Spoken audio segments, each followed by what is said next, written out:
Welcome to Lemoore City Council Chambers located at 429 C Street. Please silence all electronic devices as a courtesy to those in attendance. Thank you. If you could please stand for the invocation. I'm sorry, I forgot. Yes, if you could just introduce yourself and then give the invocation, and then if you all could remain standing for the Pledge of Allegiance led by Councilmember Stuart Lyons.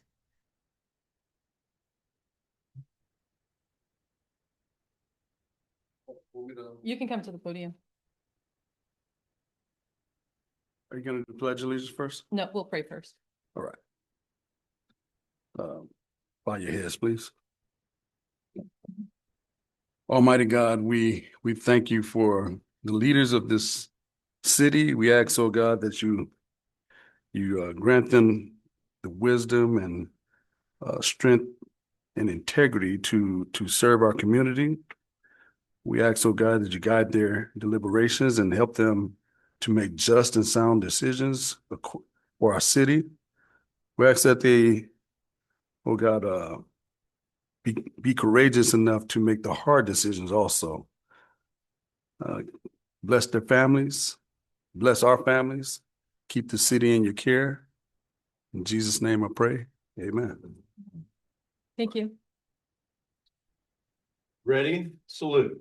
I pledge allegiance to the flag of the United States of America and to the republic for which it stands, one nation, under God, indivisible, with liberty and justice for all.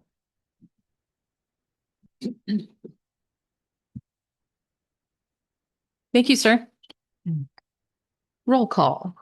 Councilmember Brewster. Here. Councilmember Lyons. Present. Councilmember Cruz. Here. Mayor Pro Tem Gornick. Here. And Mayor Matthews. Here. Thank you. Thank you. Agenda approval additions and or deletions. We have two changes. So item 2-1 will be moved to the next meeting, and also the closed session item number 1.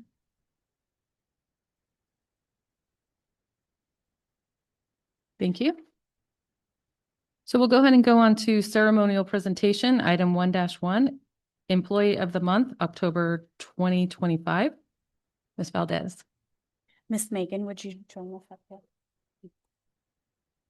So this month we are recognizing Megan. Megan goes above and beyond not only this month, but every month. She has stepped up and filled the shoes of others with diligence, grace, and a positive attitude. She's always approaching each task with a smile on her face. Her efficiency, dedication, and attention to detail shines through in everything that she does. Megan has taken over payroll recently, learned it very quickly, and put forth every effort to do every task in the most accurate and efficient way. She's a bit of a perfectionist. Whether it's assisting employees or vendors with being paid accurately and on time, Megan consistently strives to provide her highest level of service. Her commitment to excellence and her strong work ethic make her an invaluable member of our team. Megan's dedication and reliability has not gone unnoticed. Her contributions are deeply appreciated by all of us. She embodies the spirit of teamwork and professionalism that this recognition represents.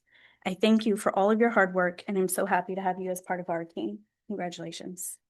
Thanks. Did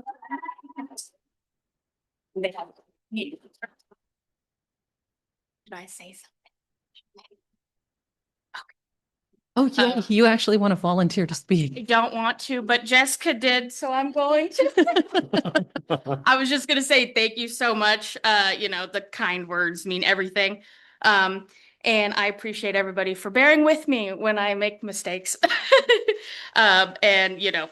I just strive to do the best, and I really appreciate being able to work for the city and all the opportunities this has given me. And I couldn't do it without our finance team and everybody else who's been so nice and welcoming. Thank you. Can we take a picture with you real quick? We'll just We'll stand behind.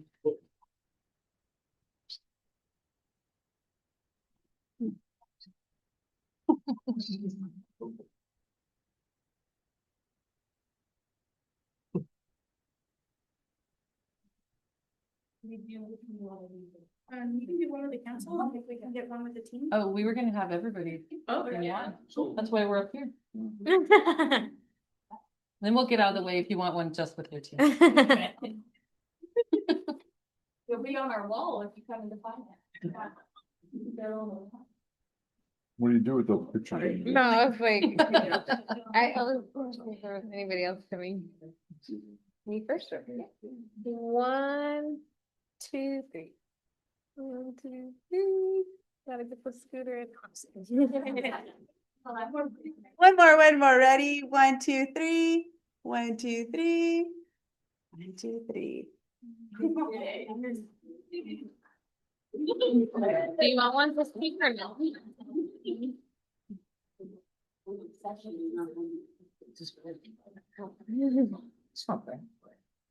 Congratulations, Megan. Still stressing out.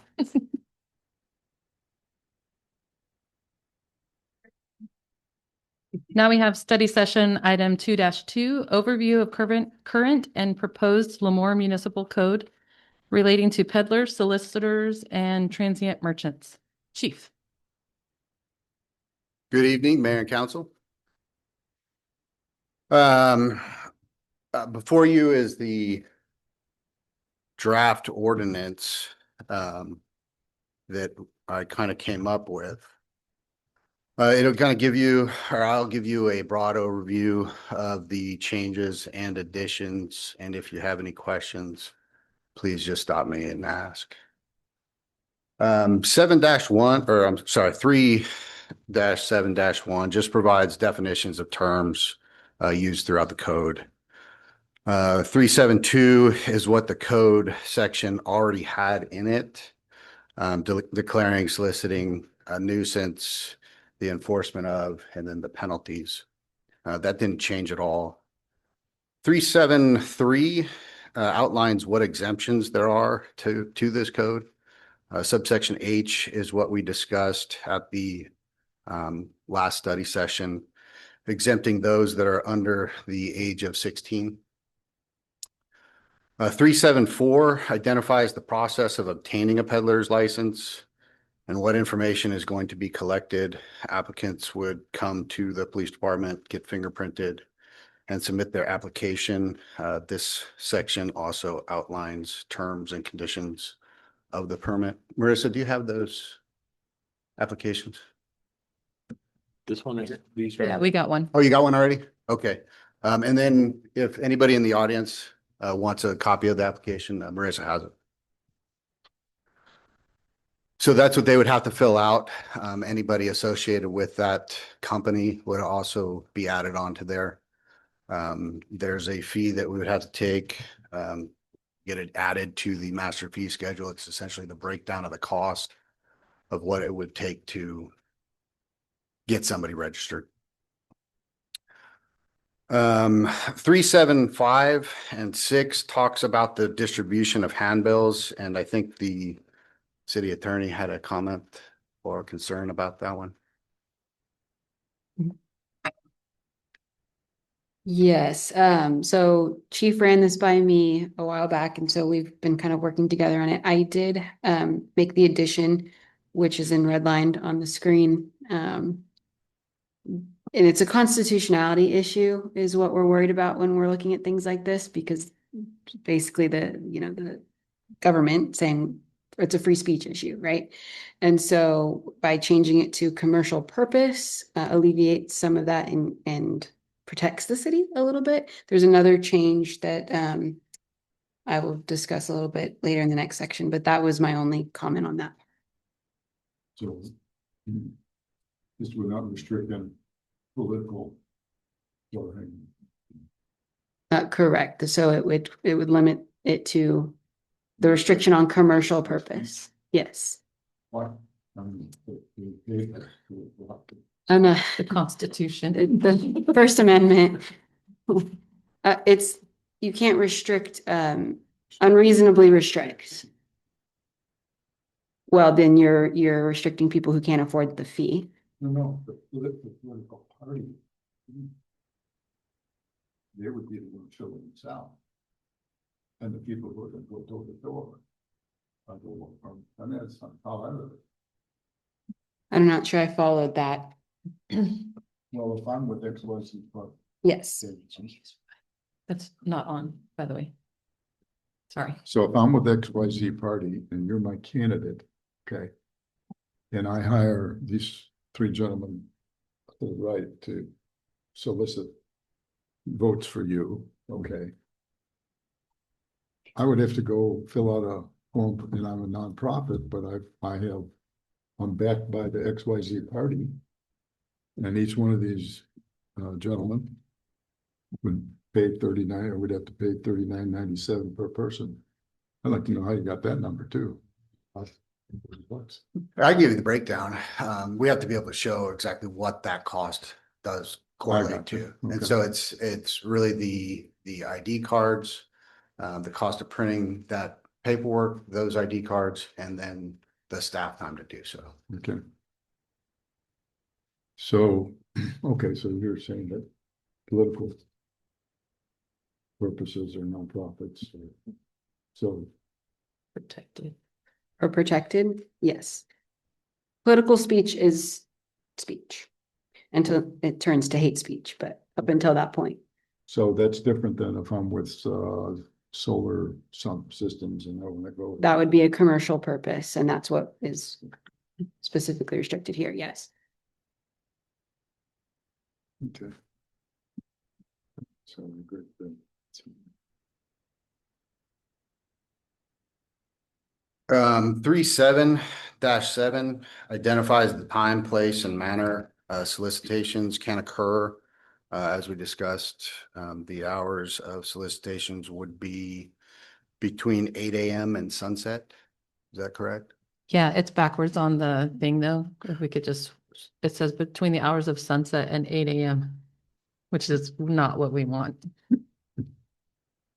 Yeah, this was actually the other area that I had the comment on. It's not showing because I didn't redline it. I just put a comment. Other than it being backwards, I understand. Well, no, so It says no. yeah, so what he's saying is it Oh, I starts see. at I sunset. understand. Yeah. Okay. My concern with sunset is that it's vague and it's a bit of a moving target, right? Right now, the sunset happens at before 5 versus in the summer, it's, could be close to 9 PM. And so what we've seen in case law on this specific issue is that a 6 PM was found to be unconstitutional restriction. It was essentially too early. Sunset, I understand the intent. I remember when we discussed that is basically after dark, no one should be coming to my door to doing that. I think we can survive with the sunset. I'm just bringing that to everyone's attention that there has been case law on 6 PM and that was too early to restrict. It was unreasonable. It's an unreasonable restriction is what it was. Where does the unreasonableness come from? Because you're saying the court said because 6 PM is early and that many people aren't able to get to a certain place before 6 PM because of their own work or whatever. Free speech argument.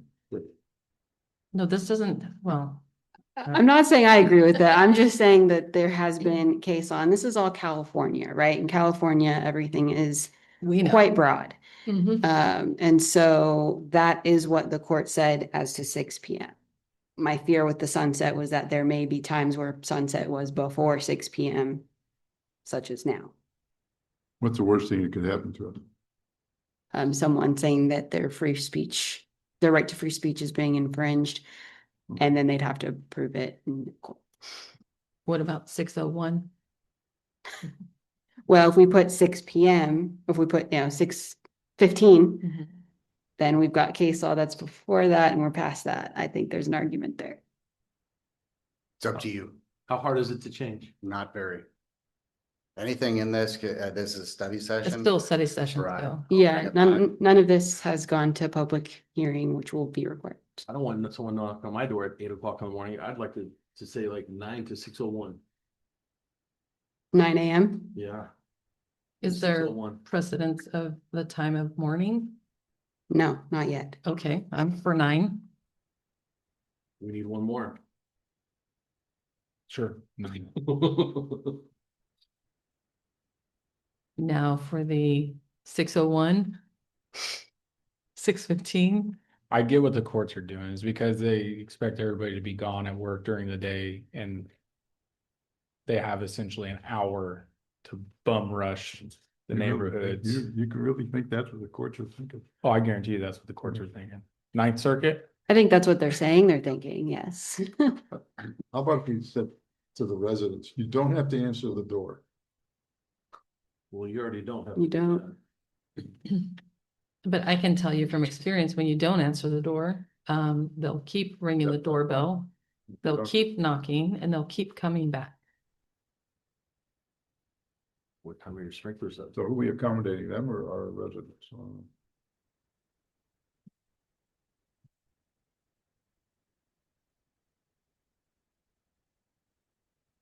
Do I hear 6:05?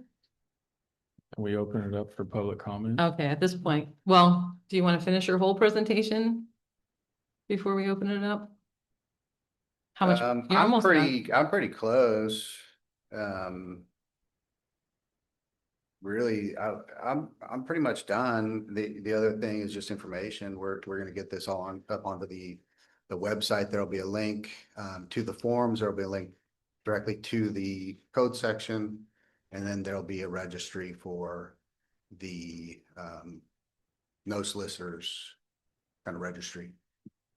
But I've already talked to IT. They say we can do it. So Will that also include social media posts with a picture with an approved person and their little badge like some of the other departments do? we can. Is that included in the 49 or 39.97 fee, or would that make it $40? No. No, that's going to be a free one. Oh, It's a gotcha. free of charge. Okay, so that was all. That's all I got. Okay. Yeah, unless you have any questions for me Um, or any other changes. any other questions or changes from council before you send it to the public? I No. wanna hear what some people have to say. All right, so we'll go ahead and open it up to public comment on this item. If anybody wants to weigh in. I knew you were chomping at the Yeah. bit, Mr. Reed. That's why I wanted public comment. I'll be quiet a little more, just two things. One, if we're gonna move the time, the start from 8 to 9, why not move the time to end from 6 to 7? That's, yeah, it's gonna be a little bit after dark, but it's not gonna make any difference in summertime. And I think that would be a reasonable approach to it instead of trying to do a 6:01 or 6:15 or 6:05. You don't appreciate the 6:05? No. Also, why the 16 age limit versus say an 18?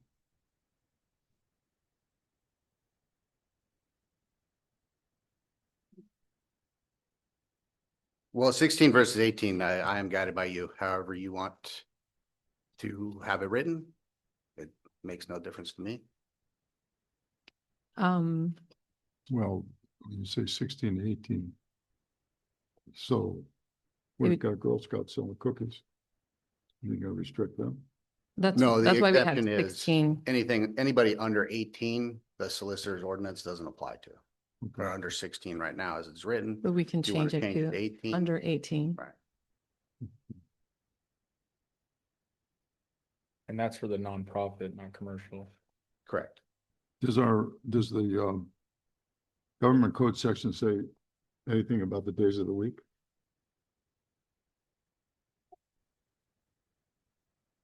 The code section does not. The case law says that restriction on Sunday is generally okay the whole time. So it's silent on the rest of the days. Yes. So we could say you can only do it on a Monday. Killing me. I'm pretty confident that that would be seen as an unreasonable restriction. Oh, okay. Any other public want to weigh in on this item in the study session? Just have one question. If you could come to the microphone so everyone can hear you. I'm sorry. Need a fork. Actually, you can keep this on notice too.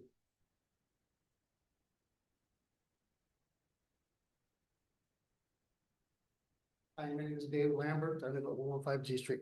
Unfortunately, like in the city attorney, disturbing the peace is still at 10 o'clock. So, I mean, if they're using 10 o'clock as disturbing the peace time, at what time do you start disturbing the peace on solicitation for commercial products? I mean, what's the case law for that right now?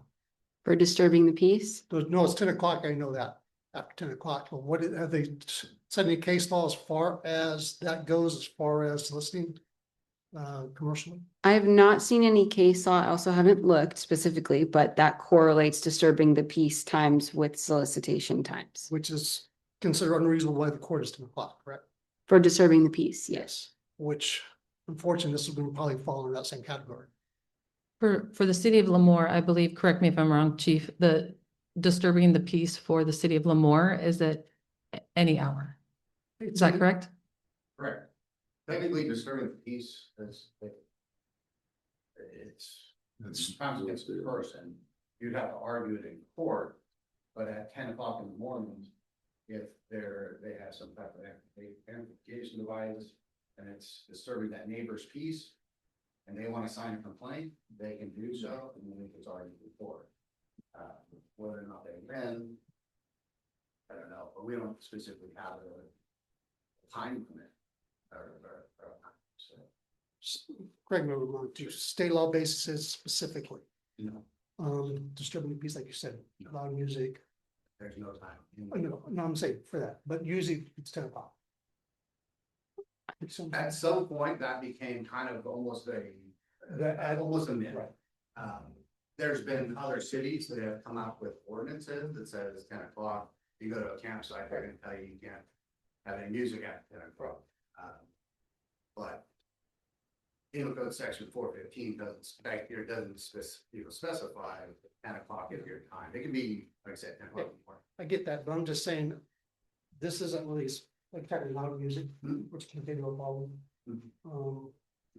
More people are gonna sit there, like you said, knock out, you're disturbing my peace. Right. That's what I'm saying. Sure. So that's why I'm just saying, 10 o'clock is kind of what they've used as a guideline. How's that? Okay. Like most people. You're right. So I'm just kind of curious, time wise, if it's 10 o'clock, unless it's like you said, loud music, somebody disturbs peace, that's different. But there's no case law as far as what's been established yet. We haven't looked into that.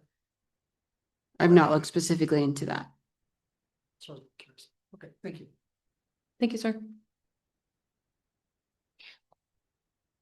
Just for my clarification, that wasn't an argument to extend it to 10 PM, right? No, I'm just Okay. saying. I see the 6 o'clock issue and I see the 8 o'clock issue, but is there already some precedent set saying what's acceptable? I don't know that it actually is it. Gotcha. And that's why that's 10 o'clock. It's kind of like the chief said, it depends on what's going on, but kind of look at the section and we'll say like 10 o'clock or unreasonableness. So that's why I'm just kind of curious. And If I could, I think the courts don't speak in that language of what is reasonable. All they usually determine is what they determine not to be reasonable, right? And so they always are talking in the negative, not this is what we deem reasonable. They just tell you when they deem it not reasonable. And you're kind of left to guess from there.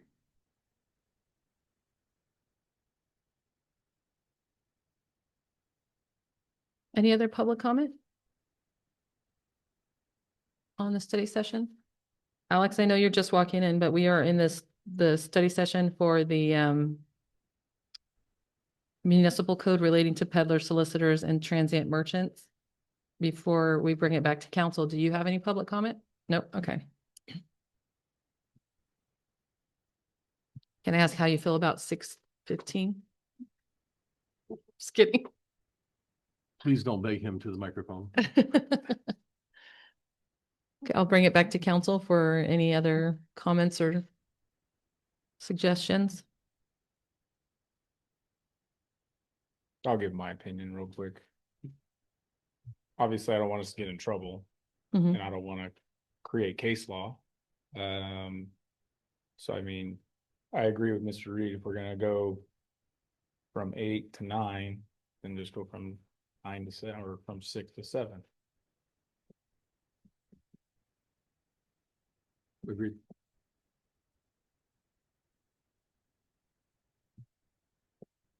You got two. I don't know if I agree, but it sounds good. It's reasonable. Yeah. Or it's not unreasonable. Oh, yeah, sorry. Speaking the court's terms. I like split the middle and call it 6:30. We're not doing 6:30. We can do 8:30 to 6:30. Just don't answer the door. I'm fine with that too. I don't care.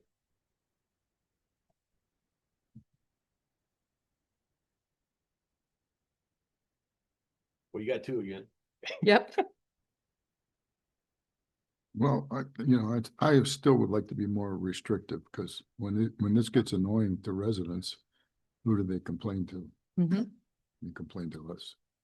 And, we have an opportunity to restrict some of that and the courts have been known to be wrong. So, I don't know. That I would like it to be more restrictive, less, but I'll go along with it.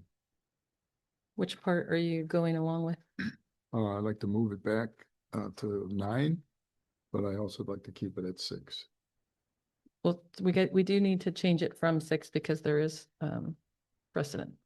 No, I said that's just what they thought was good.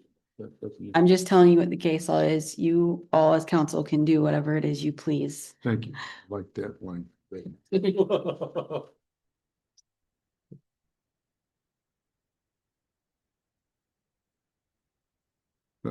it. Well, I'm going to side with Dr. Gornick on this one. 9 to 6? Is that what you're saying? 9 to 6. Okay, I agree with that too. Okay. It doesn't sound bad. Do we want to say 6:01? Does that make you feel better? I think that draws attention to a potential. Then 6 it is. Thank you. Well, it's for the person who is the solicitor. It makes a 8-hour day with an hour for lunch. So that's how I would argue to the court. We're not making them work any harder than they need to. So. Christy, did you have something you wanted to say? I'm going to make you come to the microphone if you do. Okay. Thank you. Sorry. But if they're able to come, I personally am with the 7 o'clock because I feel like people aren't home, that sort of thing. But if I have a no soliciting sign on my door and they have a permit, can they still knock? Because to me, if you have an issue with them coming to your house once they get a permit, if that permit says if somebody has a no soliciting sign on their door, you are not allowed to go up to that door, then doesn't that kind of just resolve the problem in itself? Not if you. Does that make sense? The ordinance does prohibit that. Yeah, that's in there. It is. How about on this registration card application? Does it say it in here?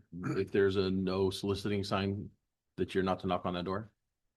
Yeah, well, it doesn't say it on the application. They will be given a copy of the ordinance. They will be given the no solicitor registry. Like other cities, they just print out, it's all on a They get like a spreadsheet. packet. I like that idea. It is, if you go to page 7. And they have to check the boxes or check the lines that they understand. Oh, yeah, you have to acknowledge it. Yeah, Well, I realize I that, thought I read that somewhere. but I guess my point is, if it's on the card, is that what you're saying? The one that they get? No, I just was meaning if, as long as it's on this, and it is, and it's like she said, it's a box, it's the last thing you read before you do your signature. Mhm. Maybe if we could bold it or put it in red or something. Or put Dr. Gornick's picture by it. I can make it bold. Is that doable? Hey, making it bold is really easy. Yeah, I like that too. Make it bold. I like that. Or make it its own check mark, its own bullet I think point. it is already, isn't it? No, it's at the end of the huge. Yeah, but they're initialing saying that they're in violation of the city ordinance if they go to any residence with no soliciting and still try to solicit. Okay, then just make it bold.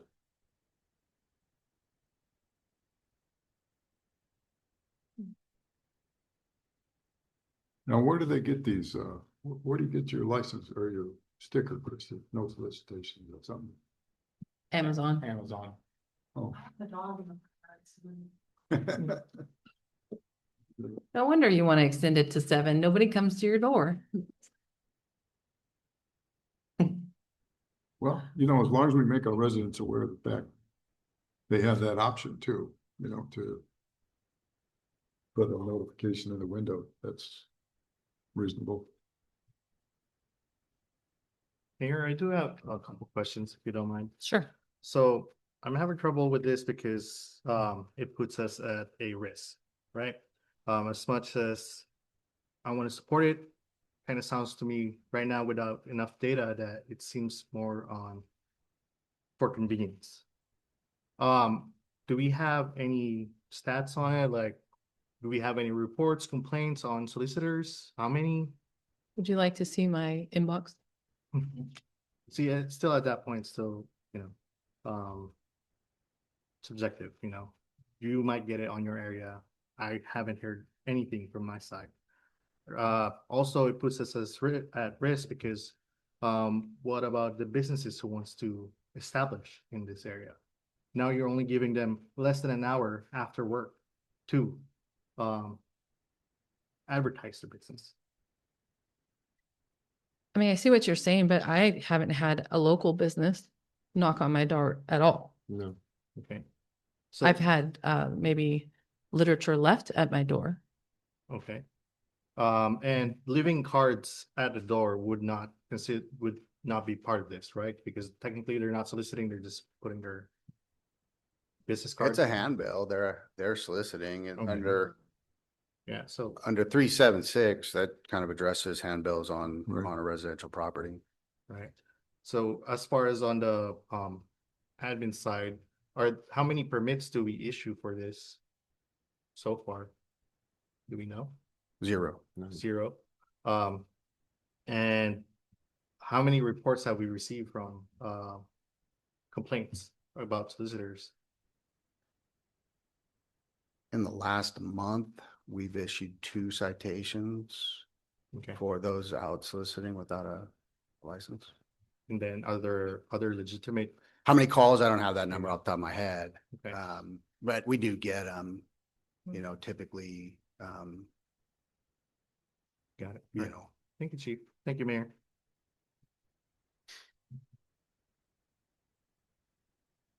I understand your concern. I really do. But I also see the concern of the public, and for the record, it's not just people in my district that reach out to me. It's all over the city of Lemoore. I don't know if it's specifically, if anyone has specifically in your district or not. But I know it is an issue, and I know like there was an instance where somebody had said they were with PG&E and they weren't with PG&E. And I did contact our government liaison with PG&E, and he expressed his concern that people use that all the time, especially for the elderly population and our non-English speaking population, and take advantage of those demographics. So I think, you know, for me, I want to protect our residents as much as I can. When I, you know, hear about a single mom who, you know, somebody's knocking on their door constantly and won't stop, it's an issue for me. We shouldn't have to worry about that in our home. So I understand people wanting to do business. I understand maybe even going door to door. But I think there needs to be a limit to it. I mean, our home is our safe space. It should be. So, and in today's day and age with Google, I really don't even see a need for the door to door. I mean, when was the last time somebody probably bought solar from somebody knocking on their door? You're going to research it on your own and you're going to call the company of choice. I think it's outdated and it's a nuisance. So that's my stance. Well, I mean, there's a reason they're still doing it. They wouldn't be doing it if they weren't making money. Well, like I said, you get those populations that are Yeah. maybe not as astute in what's happening. You know, I mean, how many of you have had, let me take a poll in there. How many of you had the doorbell ring in your home after 7 in the evening or after 6? Thank you, okay. And it wasn't a solicitor. It was UPS or Amazon just dropping something off that just rang the doorbell and walked off. I mean, people communicate a lot of different ways. I guess the other thing I hear her talking about is we've got to educate people a little bit more about, you know, as a homeowner or someone living in an apartment, a residence in our city, that, you know, here's some things you can do. You can get a sign. You know, you can call the police if somebody's abusing that. You don't even have to contact them. You just call, you know. I guess, you know, those complaints are going to come regardless of the time. You know, if somebody wants to be a nuisance, they're going to be a nuisance. They're not going to worry about the time. Right?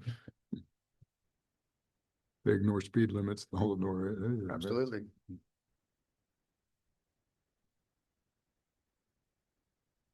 I say 9 to 7. Because you got to think about it too. Half the world works night shift now. So you're gonna create an ordinance for that now. If you don't want people at your door, put a no solicitation sign up. And that with this whole conversation is mute. Because then if they show up, then you call the cops. And then they're in violation of it. If you have Ring doorbell footage and they're there and the officers stop them down the street, there you go.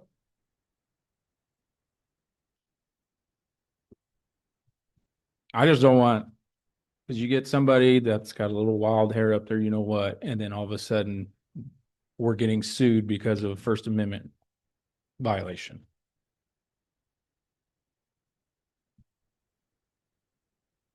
That's my piece.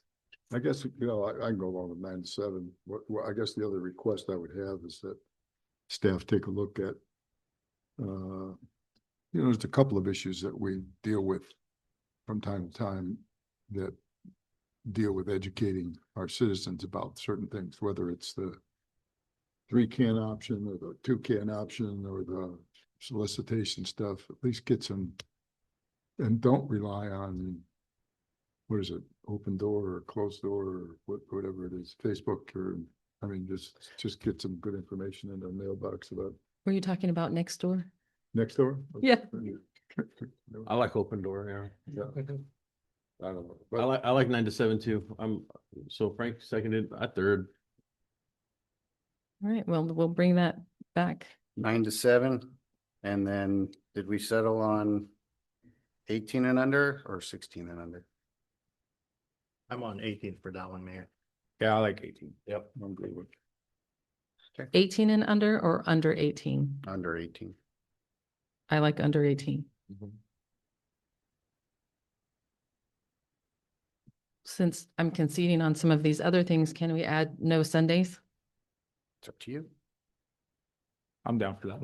I agree for no Sundays. Okay. If I can't get Chick-fil-A, they can't solicit. I'm tracking with you. Okay. I have nothing else. Thank you. All right. Look forward to this coming back as an agenda item and Good job, Chief. yeah, thank you for bearing with us. Thank you. Such a controversial item. Okay, we'll go ahead and go on to public comment. Public comment will be in accordance with the attached policy. This time is reserved for members of the audience to address the city council on items of interest that are not on the agenda and are within the subject matter jurisdiction of the council. It is recommended that speakers limit their comments to 3 minutes each. And it is requested that no comments be made during this period on items on the agenda. The council is prohibited by law from taking any action on matters discussed that are not on the agenda. Prior to addressing the council, any handouts for council will be provided to the city clerk for distribution to the council and the appropriate staff. The public will have an opportunity to comment on items on the agenda once the item has been called and the mayor opens the item to the public. Is there any public comment at this time? Mr. Walker.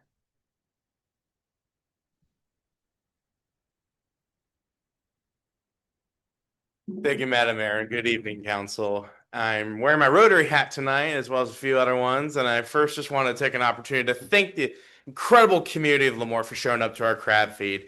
It was a resounding success. The food was incredible. So I heard. I was too busy running around selling 50-50 tickets to try for myself. But a lot of the people in this room, and I imagine a lot of people watching at home, had an incredible time. Thank you all for your tremendous support.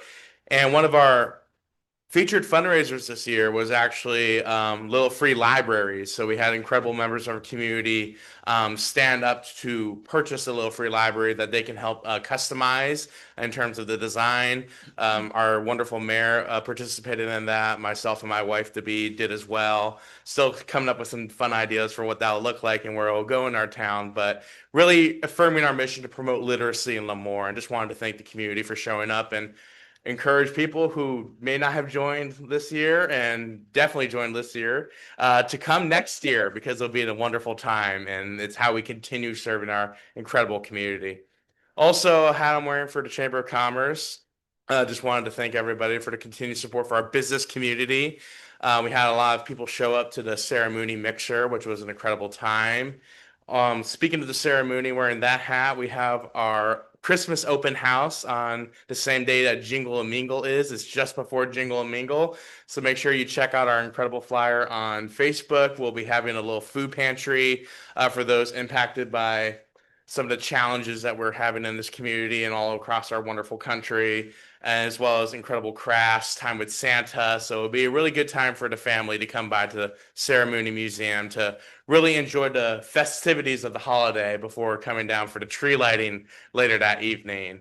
And then I also just wanted to encourage everybody to come out to Jingle and Mingle. There's nothing like Christmas in Lemoore. It's a great time. I am going to be on the other side with the tree this year, so it'd be good to help participate in that and see it from that perspective versus from a community member, which when I've attended in the past has just been nothing but phenomenal. People in our community show up, and they really did for Veterans Day, and I know they will for the Christmas parade. And if you haven't put in your Christmas parade applications, please do so ASAP, because the Christmas parade is fast approaching. Thank you kindly. Thank you, sir. Can I just comment on Alex's comment real quick and say that the city's going to win the best float this year for the Christmas parade. So anybody who thinks that they can beat us should enter a float. That works. Any other public comment? Seeing none, we'll go ahead and move on to department and city manager reports. Thank you. I just have a few announcements myself. I wanted to share that the rec department is getting ready to start a line dancing class. That's been requested by the community. So look for that flyer that should be posted on Facebook soon. Jingle and Mingle is November 30th from 4 p.m. to 7 p.m. That's when the large Christmas tree is lit up. That's what most people refer to it as, is Christmas tree lighting, but the true name of the event is Jingle and Mingle. And then Breakfast with Santa is December 13th from 8 a.m. to 11 a.m. in the rec center. Tickets are already on sale. And then next week, the city offices will be closed on Thursday and Friday in observance of the Thanksgiving holiday. And then I believe the chief has an update. Because he didn't spend already enough time with us. Good evening again, Mayor and Council. I just have two things. I wanted to commend American Legion Post 100 on their Veterans Day Parade. It was a huge turnout, and the logistics behind the scene, they had it locked down. It was probably one of the smoothest ones, so I appreciated it. And then lastly, as part of the CHP cannabis grant that we received, we'll be running a DUI saturation patrol on the day after Thanksgiving, Friday. Thank you. Chief, a lot going on with ICE throughout our state. Any updates that you've gotten, any flyers from ICE or other county sheriff's office or the county's operating with that? I do not. We haven't been contacted. To my knowledge, they haven't been in town. Specifically in Lemoore. I don't know if they've been out in the county. Okay, you've got nothing from the sheriff's office? No, I have not. Okay, or the state highway No. patrol? Okay. Mhm. Thank you. Thank you, Chief. Next, we have the consent calendar. Items considered routine in nature are placed on the consent calendar. They will be considered and voted upon in one vote as one item unless a council member or member of the public requests individual consideration. Item 4-1, approval minutes, regular meeting, November 18th, 2025. 4-2, approval resolution 2025-34, benefits for the unrepresented employees of the city and approving changes. 4-3, approval police department update, October 2025. 4-4, approval finance department update, September and October 2025. 4-5, approval transient occupancy tax Q1 update fiscal year 2025-2026. 4-6, approval subdivision agreement and final map tract 935 Lennar Homes of California, Inc. 4-7, approval Fox Street and 19th Avenue roadway repair project. 4-8, approval termination of agreements to redevelop 231 E Street, contract of sale between City of Lemoore and David Silvera / Bobby Lee, contract for conveyance and development between the City of Lemoore and Coker Ellsworth. Would anyone from council like to pull any of these items? Which would you like to pull? First, just a question to Chief. It might be in this report, but I don't know. Chief, where are we with the call center? Are we stand it up 100%? Or are we still waiting? We are waiting on AT&T to pull lines. That's really it. It's been a long request, huh? I mean, I think you commented on it. Yes. Yeah. It's not your fault, it's their fault. No, yeah, I mean, we don't have any control over it. We had to pull additional fiber lines for them, but that's been done. So we're just waiting on them. Okay. But I'm thinking with their timeline, and where we're at with training, our dispatchers, I'm thinking probably early next year. Probably closer to. As far as staffing, you're pretty much there, or? We have 2 vacancies. We had 2 people resign. But we are testing for those this week. Good. So we should fill those. But it doesn't affect our timeline. Gotcha. Absolutely. Okay, thank you. I'd like to pull, actually, 4.6 has to do with the subdivision agreement and final map, but I'd really like to consider it maybe at a different meeting. Because I'd like to see what progress is being made on the recreational facilities they talked about. I'd like to see those kind of move forward before that we do anything else with them. So. Anything else you'd like to pull? Yes, and 4.8, just like to know a little bit more about that. What's involved in that? Would anyone like to pull any other items? I was just gonna make a comment on 4-3. Chief was already up, but you don't have to get up anymore. I was reading in the report that our auto theft has decreased by 43%. Maybe it was 43 this year. So the flock cameras that this council invested in is working. Those cameras have solved crime throughout the entire county. Law enforcement in Kings County knows if there's a car that is wanted, it's going to get picked up in Lemoore if it goes through Lemoore. So I just want everybody to know that the action we took up here and what Chief's people are doing, it's no. So that's one thing I saw, because auto theft, Nobody really thinks about it until it's your car stolen. And you're victimized of it. So that's just my little spiel on it. I've got an anecdotal story about that. I had a complaint from a citizen who was concerned that that camera was up in the air in front of their house, you know. I said, well, you got one of the safest houses. They tried to I avoid told them. them what it was all about, so it's good. Anything else from council? Anything that the public would like to pull? Mr. Walker? Madam Mayor, I respect. Thank you.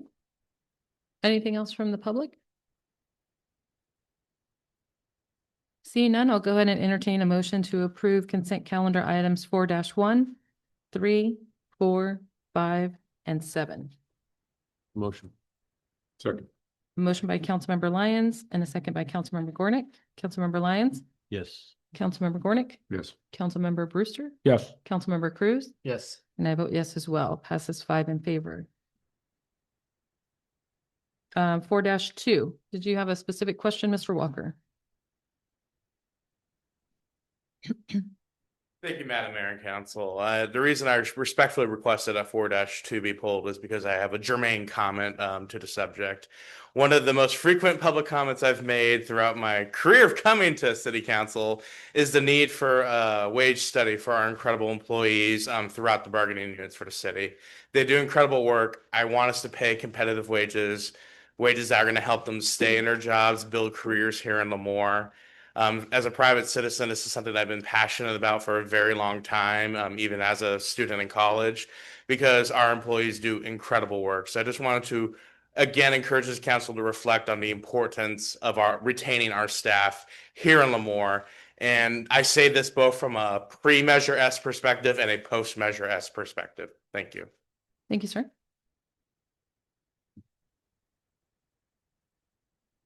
Any other questions on this? I do appreciate your comments. Those are expensive, so we're working on getting there. Yeah. Any other questions, comments from council? Move as presented. Second. I have a motion by Councilmember Brewster and a second by Councilmember Lyons. Councilmember Brewster, Yes. Councilmember Lyons, Yes. Councilmember Cruz, Yes. Councilmember Gornick, Yes. and I vote yes as well. Passes 5 in favor. 4-6. Yeah, I expressed my comments. I'd like to see us deal with this issue at maybe another meeting, either the next meeting or a future meeting, that we can discuss that map. Is there a timeline on this or anything?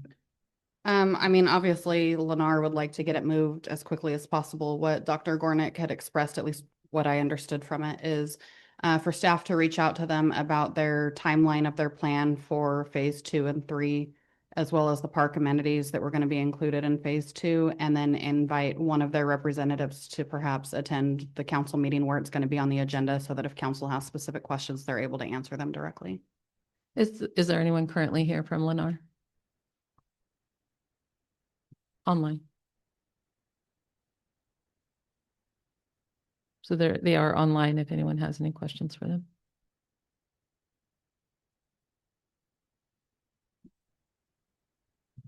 Any questions or other questions or comments from council? I'll go ahead and open it up to the public. Any public questions or comments?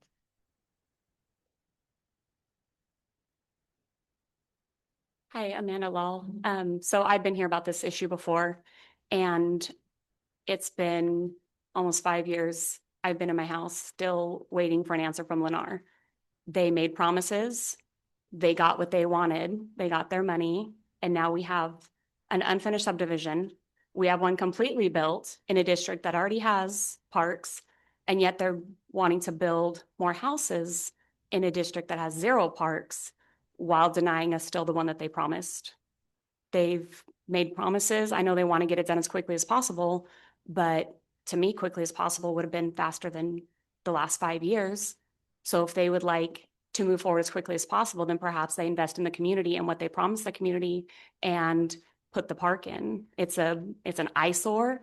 It's ugly. It attracts vermin and stray cats. It attracts people who should not be in there. I understand they have an alarm system, but it doesn't catch the people walking from a trailer park along the backsides of people's homes, pulling down the fences, doing drugs in the field. It doesn't stop any of that.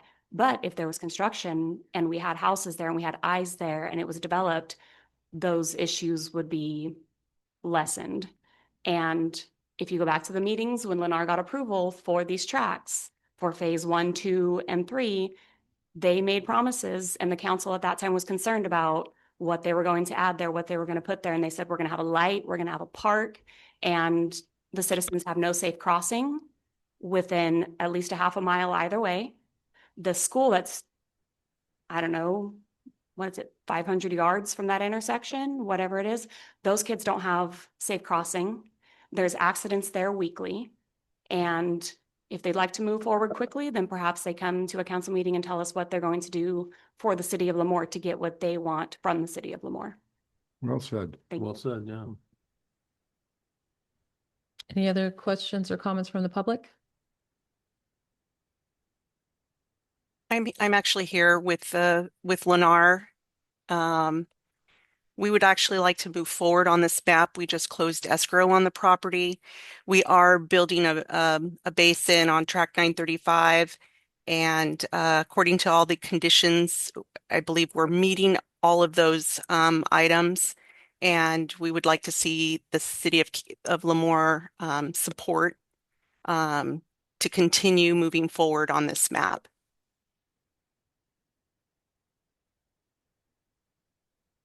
Are you able to address some of the public's concerns that they spoke about? Yes, my apologies. Unfortunately, the internet was kind of going in and out, but my apologies on some of the items that she's experiencing. I'm not sure if it's mostly on another track like 920. 935 right now is in the midst of starting to build, so I'm not sure what streets she's addressing specifically, if it's Liberty Avenue or if it's. So she's addressing the phase 1 was promised a park in phase 2 that has not come into fruition yet. And then, I'm sorry, 920.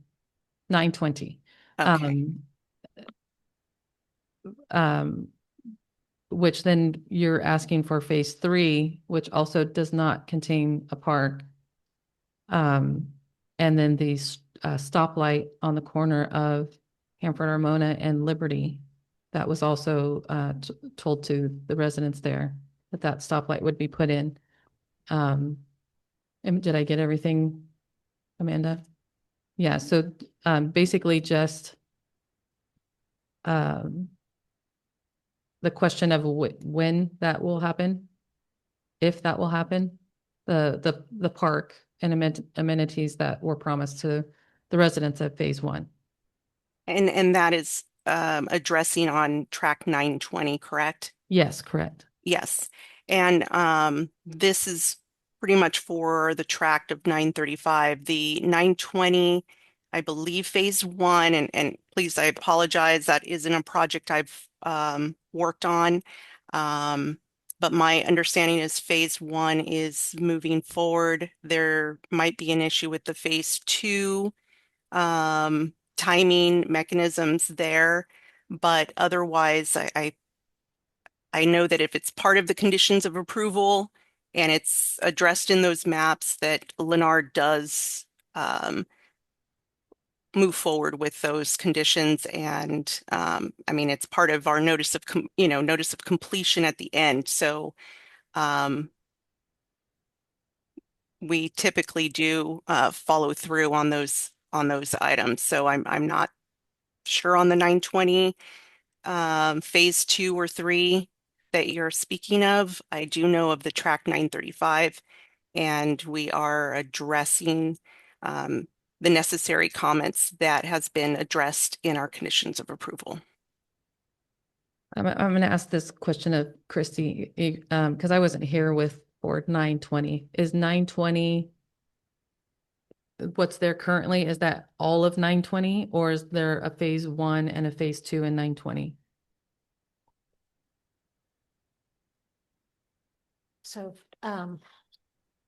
track 920 had 2 phases, and the park was in the conditions, the park was to be built in phase 2. There have been some issues that are beyond Lennar's control. Lennar has been working through issues. And since then, the city has also put some conditions into some policies into place that will, so that this doesn't happen again. So now, instead of allowing a subdivision to have a park put in the second phase, they have to do it, even if it's in the area of phase 2, they have to do it within, like, I think it's 50 homes building their first before the certificate of occupancy for their 50th home, I believe. They have to have the park in. So we've made some corrections to make sure this doesn't happen. But again, there were some things that were beyond Lennar's control. I absolutely understand the things that have been happening. But 935 is a completely separate project. So, and we did receive, Public Works received information yesterday or today from Walter Diamond saying that they worked out some issues that they were having and that phase 2 is back on track and they will be starting, I don't want to say immediately, but in the very, very near future. So you'll probably be seeing both subdivision 920 finishing at the same time that 935 is starting. I will say that this is very important. Track 935, if there aren't actual issues with this map or things that absolutely can't be worked out that are different from any other subdivision that we've done, that I would ask you to please take into consideration making an approving this tonight, because making a decision, because every day that this doesn't get built costs Lennar money, and I understand, but we are still going to have, we're going to have something we're going to end up with just the same thing that we have now, is an empty lot that people are, so they've spent a lot of money trying to get this subdivision done. And like I say, there were things that were out of their control that they've been working, I could say, diligently to try to get resolved so that we can get a park in 920. It's going to be a nice park. And then they will only have a basin in 935. Well, since you brought it up, the citizens of this city have invested significantly in bond measures, and Lennar is benefiting off of that input. Okay, so I don't feel in any way that we have to apologize to Lennar. They made some promises to us about that facility. They're building in other areas in this town, and they wouldn't get away with that in Clovis. Okay, and all I'm saying is I'd like to delay this and have a conversation with them, not only about this issue that has been put on the back burner for them, but the city council has also invested a significant amount of time, and our city manager has, in terms of trying to solve some of those issues and barriers that Lennar has had to deal with in support of that project. So I don't, waiting for another meeting is not going to stop the world. And to my understanding, that issue was resolved about a year ago, and we still haven't seen any movement forward on phase 2. My concern, I understand we're talking about 935 right now, but my concern is what happens with 920. It's not complete. But we've built another track on another side of town. We're looking at building another track right next door to what hasn't finished yet.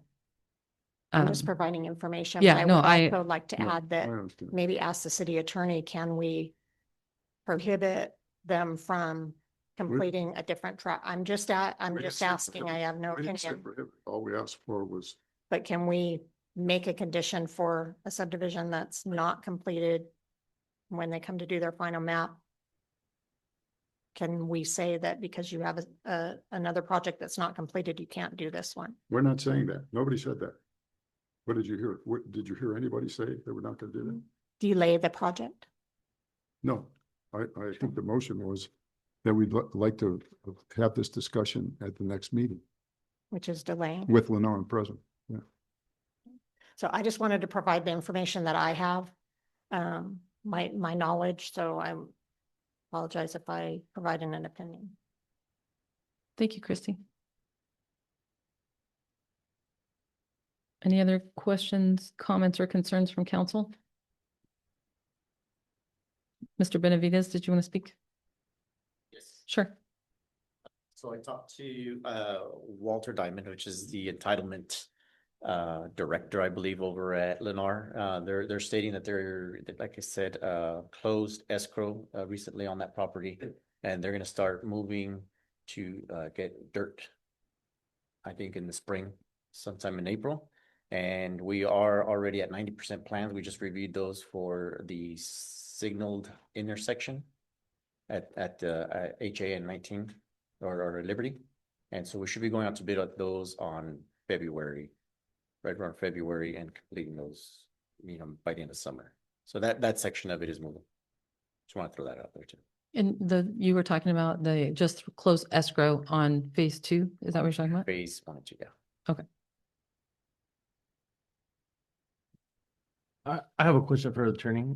So I like what Miss Bailey said. I don't know how to say what I'm thinking or to put what we're thinking in the same field. But by approving this, could we ask Lennar by telling them we don't want them to start a new housing development until they finish the prior one? I don't even want it before the attorney starts. I don't think that's what I'm saying. What I'm saying. I understand that's not what you're saying. That's what I'm saying. Oh, gotcha. Huh? I don't want, I just want to have Lennar here, please. No, I'm just asking a question.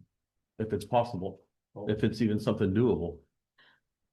What I will say is I will echo what Christy said in that they are separate projects and separate contracts. I understand that, but it's Lennar. It's the same person. It's the same company. I don't look at it as, I understand it's two different things. Trust me, I get it, but it's the same person building the two different things. Right? I think we're getting into a realm that might be better suited for not a public discussion. I don't know. I was, like I said, I was just asking a question because I like Miss Bailey's idea.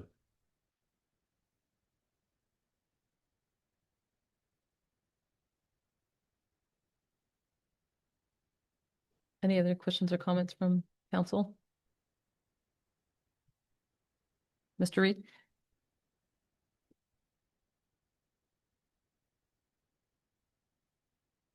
I don't think I've heard anyone say it, but I think what we need to hear is a commitment. We will start this project on this date. And until they do that, we haven't got anything. So we can approve for anything in the future. But we need a commitment, a starting date to complete that park and other stuff. Thank you. I 100% agree with you, Mr. Reed.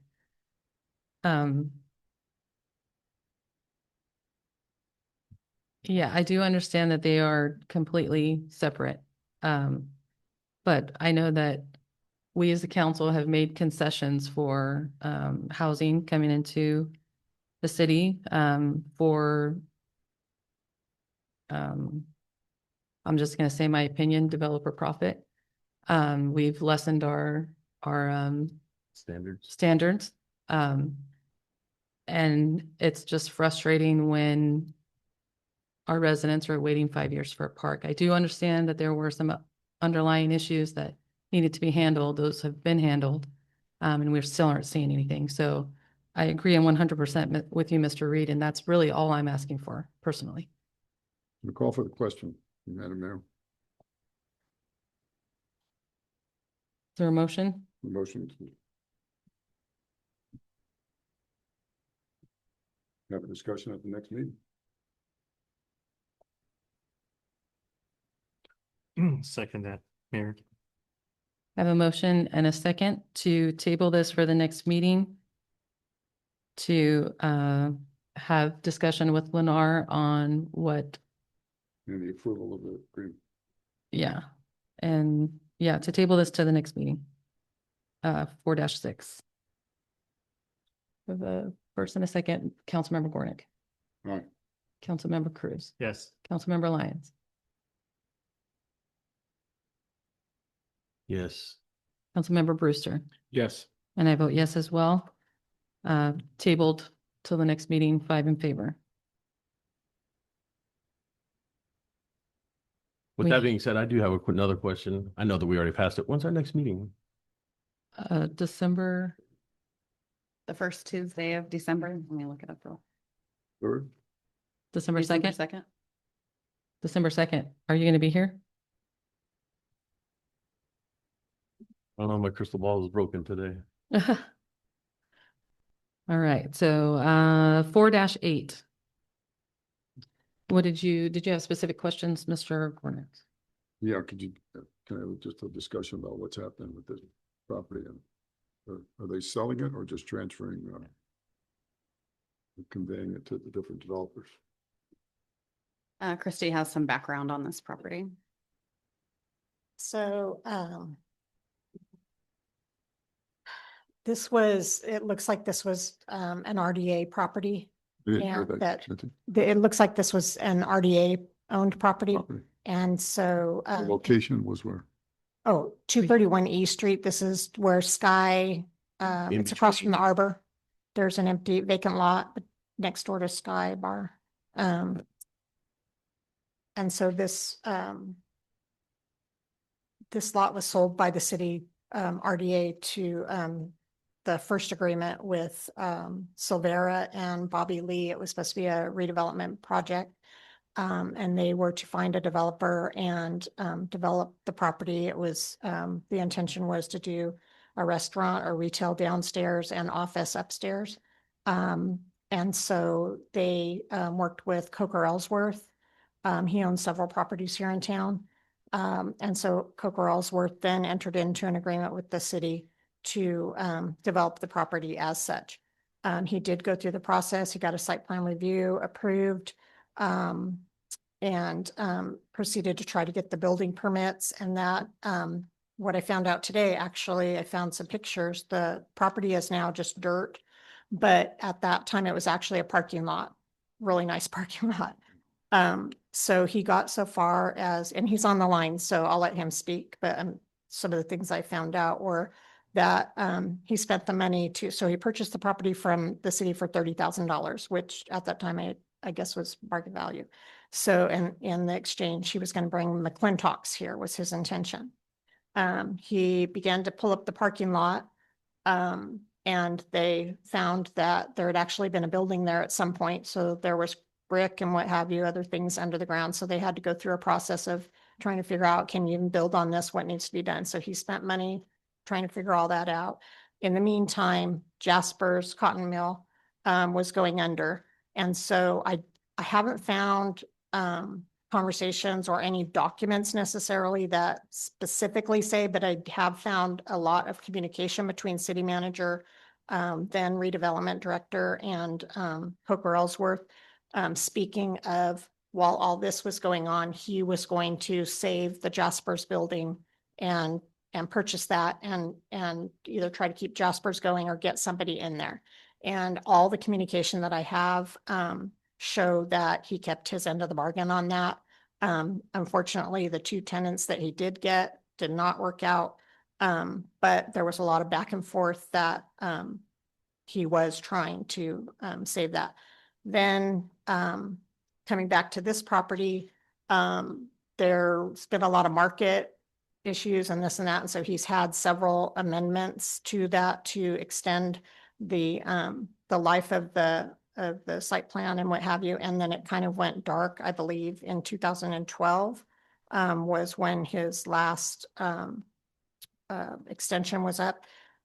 And then I haven't found anything. It's kind of like the city forgot about it. So Coker has now found a developer. He actually contacted the city staff knew nothing about it. He had contacted us to ask us if we could relieve him of the agreements that are on the title. And he thought had already been, it was a surprise that those were still in the title. So essentially, we have a developer that wants to come in, and he has contacted the city to kind of the same sort of thing, maybe read a 2-story something. I know the the site plan that was approved had, because you have Sky Bar has the roof, it's like this, so it kind of seems weird, but they did have like patio seating all the way the length of the between Sky Bar and it. Oh, and another thing that I found was that when, along with pulling up the parking lot and all, they found the other building that's next to it is actually encroaching into his property. So he was trying to work with that property owner, and that was not, I don't think that it actually ever got resolved. So anyway, I've just providing information to you tonight. I have asked the city manager when I received this request what the city would want to do, and he's selling it for $119,000.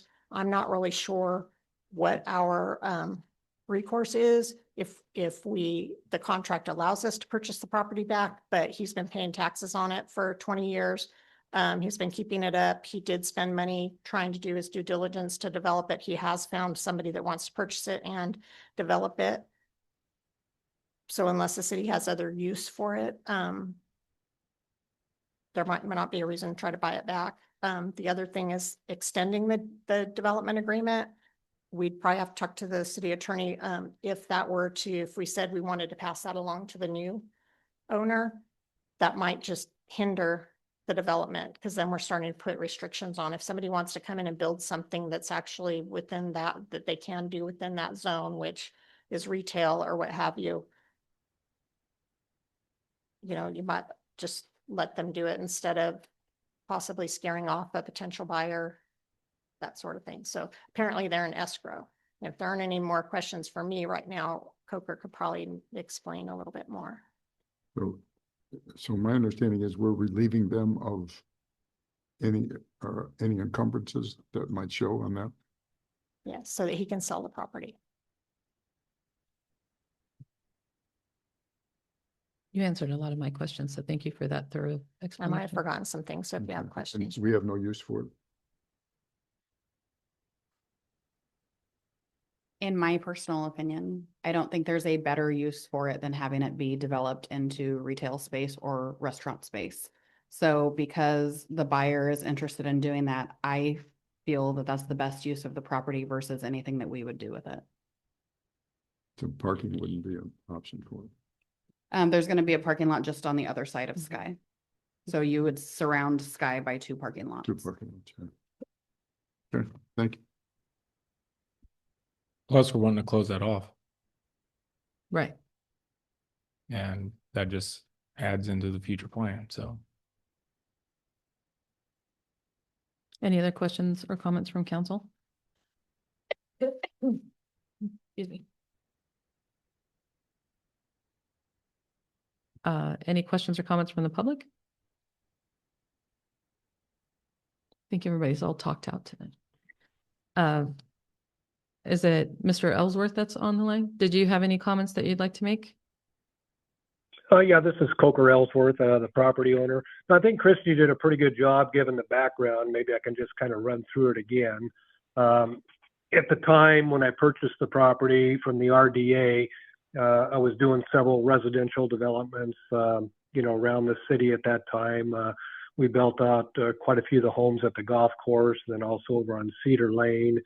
And I purchased quite a few properties downtown with the intent of trying to redevelop, the downtown area. So I started with this particular piece, had the plans all drawn up and approved by the city, and we were about ready to pull a permit on it and had to tear the parking lot out. And as Christy said, when I tore the parking lot out, we found at some point, and it probably goes back 100 years because it was old, there was actually a basement, a building underneath the parking lot. So we had to bring in the engineers and everything and remove that. And then we had to backfill everything, bring soil back in. So that got very expensive to do all that because nobody, including the city, knew that there was a structure underneath the parking lot. And then it got closer to building permits and found out that the lot, if you're standing on the street looking at the lot on the right-hand side, the old building there was actually about 1.5 feet over onto the property line. So that created a whole new set of issues because the building that I had designed was going to go from property line to property line. So basically all my plans, and it was all engineered, bid out, truss calcs, you know, utilities, everything ready to go. And the building couldn't be built because of the 1.5 foot encroachment. So I worked for months, if not a year, with the adjoining property owner, but it's not an easy fix. I mean, you got, you know, probably 100-year-old building there with a foundation that's off the property. So there's not an easy fix other than go back and, you know, reinvent the plans and start from scratch all over again. So I was bringing over 2 of the main people, managers from the McClintock's restaurant chain over on the coast, because I owned one of the buildings that they, you know, rented for the last 40 years until they, you know, closed up shop here about 6 months ago. They went under. But anyway, I was bringing over 2 of their main people. We were going to open up a McClintock style restaurant there. In the meantime, the Jasper's restaurant out on 850 East D Street was wanting to sell because they were failing. So I was talking at that time with the city manager, who would have been Jeff at that time, and Judy. We had numerous, you know, meetings and conversations, and felt like since my people were ready to go, it'd be easier just to go out and, you know, buy Jasper's, which was never in my game plan. So anyway, bought Jasper's, brought them over. That fell apart after about a year. Sat vacant for quite a while, and I put about, I don't know, probably 300,000 into the remodel, you know, on the restaurant over there. It was John D's originally. That failed after a year or two, sat vacant, and then I brought in one of the managers from Madonna Inn, who had a long, you know, history of running restaurants. He opened up Ethel Red's. It was doing pretty good for a couple of years, and he quit paying rent like the previous tenants. And then he failed, just left town on me one night, didn't even tell me or anything else. And so the property sat vacant for years, for several years. The homeless pretty much took it over, stole everything out of there, even ripped the wires out of the walls, all my copper, all the, you know, kitchen equipment. Anyway, that's a whole nother story. So about 2 or 3 years ago, I sold it. It took a very large, substantial loss, probably $1 million on it. Anyway, so that's how the Fox Street property kind of got sidetracked as we moved all the efforts in the restaurant, you know, efforts over to the Jasper's or John D's. So that's kind of the history. And then we tried to remarket it. You know, I am a broker, real estate broker, have been for almost 50 years, very active in the commercial market and, you know, LoopNet and everything. Tried to advertise it, you know, trying to find a tenant, because then we got in, by this time we're into 2009, 10, 11, you know, after the real estate crash. The banks did not want to touch commercial properties at that point, especially new construction without a tenant. So I marketed it for years trying to find a tenant. I think probably the only tenant I really had that got serious was a hair salon, but that wasn't going to take 5,000 square feet of building. So it just basically went on the back burner, you know, for quite some time. And then, you know, was approached here a few months ago by a contractor who has expressed interest, you know, in pursuing trying to build the building. So that's how the sale came about. So that's kind of the history. Thank you, sir. Any other questions or comments from council? Is there a motion to approve, or is there? Yeah, I would make a motion to approve, and I also want to thank Mr. Ellsworth for hanging in there with Lemoore. Appreciate all your time and talent that you devoted to the city. Second. A motion by Councilmember Gornick and a second by Councilmember Lyons. Councilmember Gornick? Aye. Councilmember Lyons? Yes. Councilmember Brewster? Yes. Councilmember Cruz? Yes. And I vote yes as well. Passes 5 in favor. Okay, really appreciate the council's time. Thank you, sir. Have a good evening. Okay, you too. Thank you.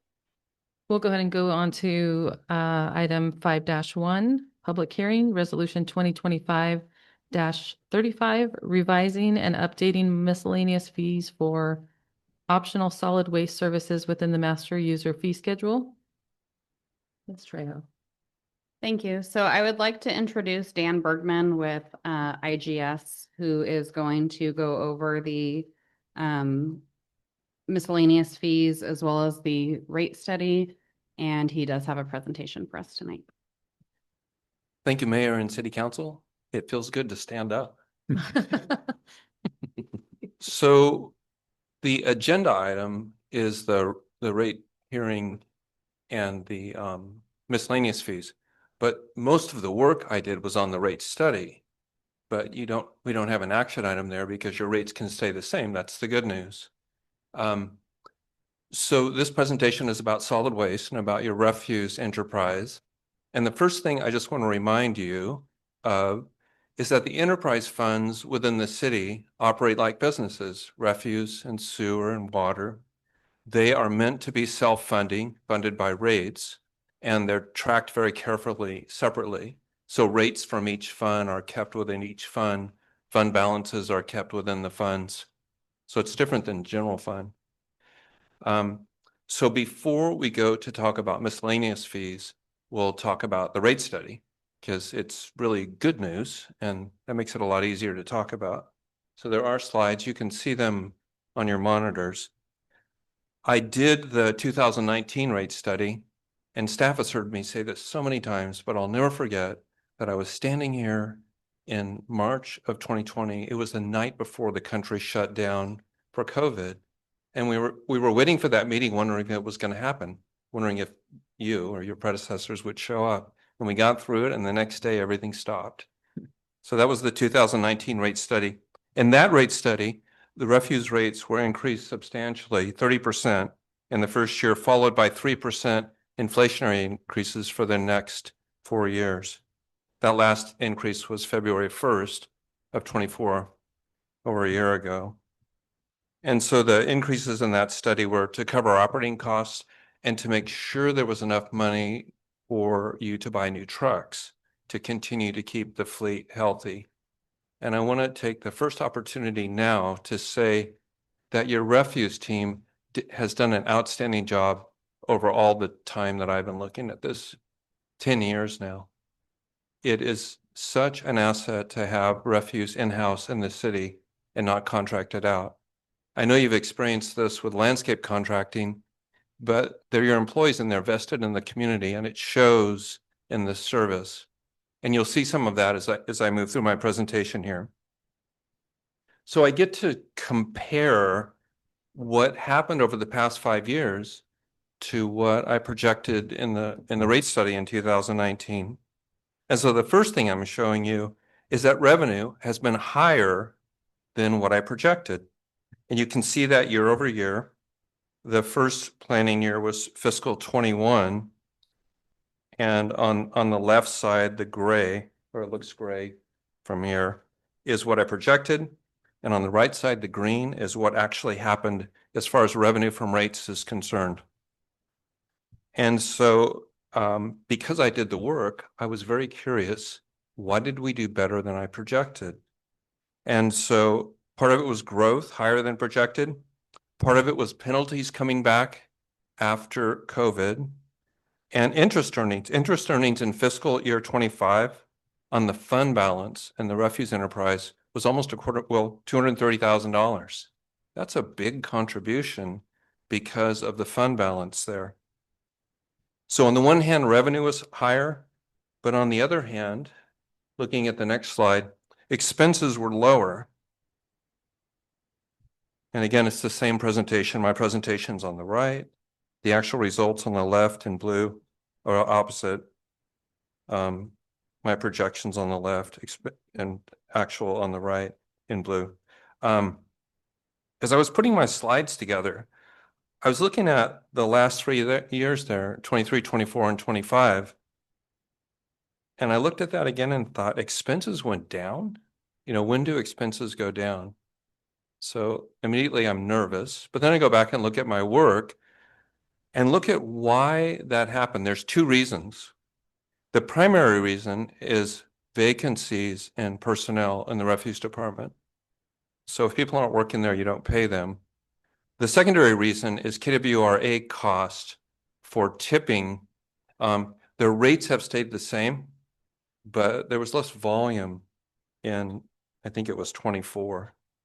The numbers really aren't that far apart. Most of it is vacancies and personnel.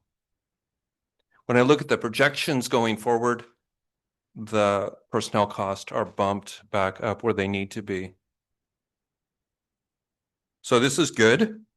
On the next slide, as a part of checking cost allocation, really it's two services within refuse, the commercial side, which is one type of trucks, the front loaders, and the residential side, which are the automated trucks with the side loaders. The commercial trucks tend to have two drivers because it takes a lot of muscle power to push those bins around, whereas the automated trucks just have the one driver. So in terms of customer classes, we have two, residential and commercial. And what I'm showing here is the revenue from residential compared to the cost to serve residential, and then similarly from commercial compared to the cost to serve. And what you're seeing is that the cost for residential is just slightly higher than the revenue coming in based on the modeling I'm using. It's not that far off for residential or commercial. It's not enough to change rates, but it's important in the context of Proposition 218 and assigning cost where they occur and revenue to match that. So this is close enough for now. Moving on. So this pie chart gives you a good representation based on fiscal year 26 cost for typical three-cart service for residential customers. It's a breakdown of the $33.65 that everyone is paying. And there are two things in particular I want to point out about this. Down on the bottom, you see the KWRA landfill component, $5.96, so it's about $6. KWRA gets a lot of attention. KWRA is necessary for the city of Lemoore because it's too far to drive your trucks all the way to the landfill, even Avenel. So it's advantageous to the city of Lemoore to have good oversight to KWRA, which you do, to make sure that they operate efficiently. So how much is the cost premium because you have to use a transfer station? I'm showing you the $6 total. It's about $3. So the cost premium for not being able to haul straight to the landfill is about $3. The other thing I want to point out up at the top is what I'm calling fund contribution. And what that means is it's $4.35 more than you need right now. That will decline going forward. This also includes street sweeping, including the cost of a sweeper. It's about $2 of the rate. So this is helpful just to get a sense for where the dollar goes. Moving on. Could you go back? Do you include the interest investment in this wheel or no? The interest. The investment. In the pie chart?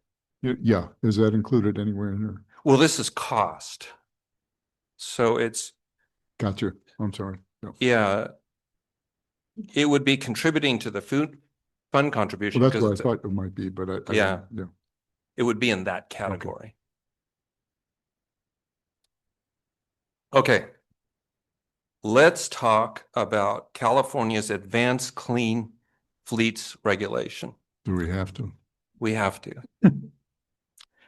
They have lots of acronyms starting with ACF, Advanced Clean Fleets. This is something that I've spent a lot of time looking at and talking to people about, including the Air Resources Board and including our friends at Hanford, who are also doing a rate study at present regarding their approach. So let's just talk about what it is. Requires conversion of certain vehicle fleets to zero emission vehicles, ZEVs. Lemoore must comply by purchasing all ZEV refuse trucks after 1/1/27. So after 1/1/27, you can only purchase electric vehicles as the regulation stands now. Here's the part that's not fair. It applies to government, but not other haulers. It does not apply to private industry because the US, because a US EPA waiver is required to impose that on private industry, which the federal government will not give the state. The federal government will not endorse that all industry has to be electric, but the state government can regulate state and local entities. So it applies to you, but it doesn't apply to Republic or Mid-Valley or any of the private haulers. And here ICE means something else, internal combustion engine. And that's important for the next slide. So I spent a lot of time reviewing the regulation, and it wasn't explicit about this point. But when I emailed them, they responded. And this is what's important for Lemoore and for Hanford as well. I'm going to read this. How ACF applies to your existing internal combustion fleet. This is for Lemoore. For state and local government, SLG fleets, ACF regulates purchases going forward, not retirements. SLG fleets must ensure more than 50% of annual purchases are ZEVs and 100% starting January 1, 2027. So that's what we're facing. And here's the key sentence. Existing internal combustion vehicles may remain in service, and there is no age, mileage, phase-out requirement for state and local government fleets. So what that means is your vehicles that are running up to, and you purchase up to January of 27, you can continue to operate.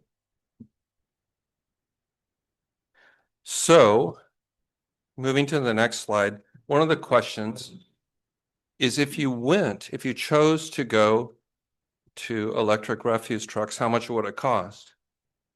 And here you can see the calculation. I've had this validated as well in other places I've read and seen. But I did the calculation two ways. If you just use cash on hand, which you could do, or if you finance the trucks at 4%, you're running 5 trucks this is for residential service. The internal combustion trucks are about $450,000 each. The zero emission, the electric trucks are $1.3 million. And so what you can see is the cost difference annually divided by the number of customers and months. So if you just use cash on hand, it's about $5 a month additional to each residential customer if you used a fleet of electric trucks. And if you financed it, it'd be a little bit more than 6%. This does not include the cost of charging facilities, which is another project unto itself. It's a giant parking lot that's made specifically for these large trucks with an array of chargers and electrical service. So the strategy that I'm going to show you on the next slide, it shows your truck inventory, and it shows through discussions with staff, with Estevan and with Chris, your refuse supervisor, what you could do in the meantime. Basically buying 2 trucks and a street sweeper before within fiscal 26, and then buying 5 more trucks in fiscal 27 before January 1st. So that's about $3.7 million, and you have the money in the refuse fund, which is good news. Moving on. So this shows 2 things. The green lines show the increasing fund balance. The blue bars, I should say, show revenue over expense for each year. So you can see starting with fiscal 21, we're gaining. In fiscal 26, the projected fund balance peaks at about $5.3 million. But then we spend all of that money on trucks, dropping the fund balance to $3.4 million, but still leaving a healthy fund balance.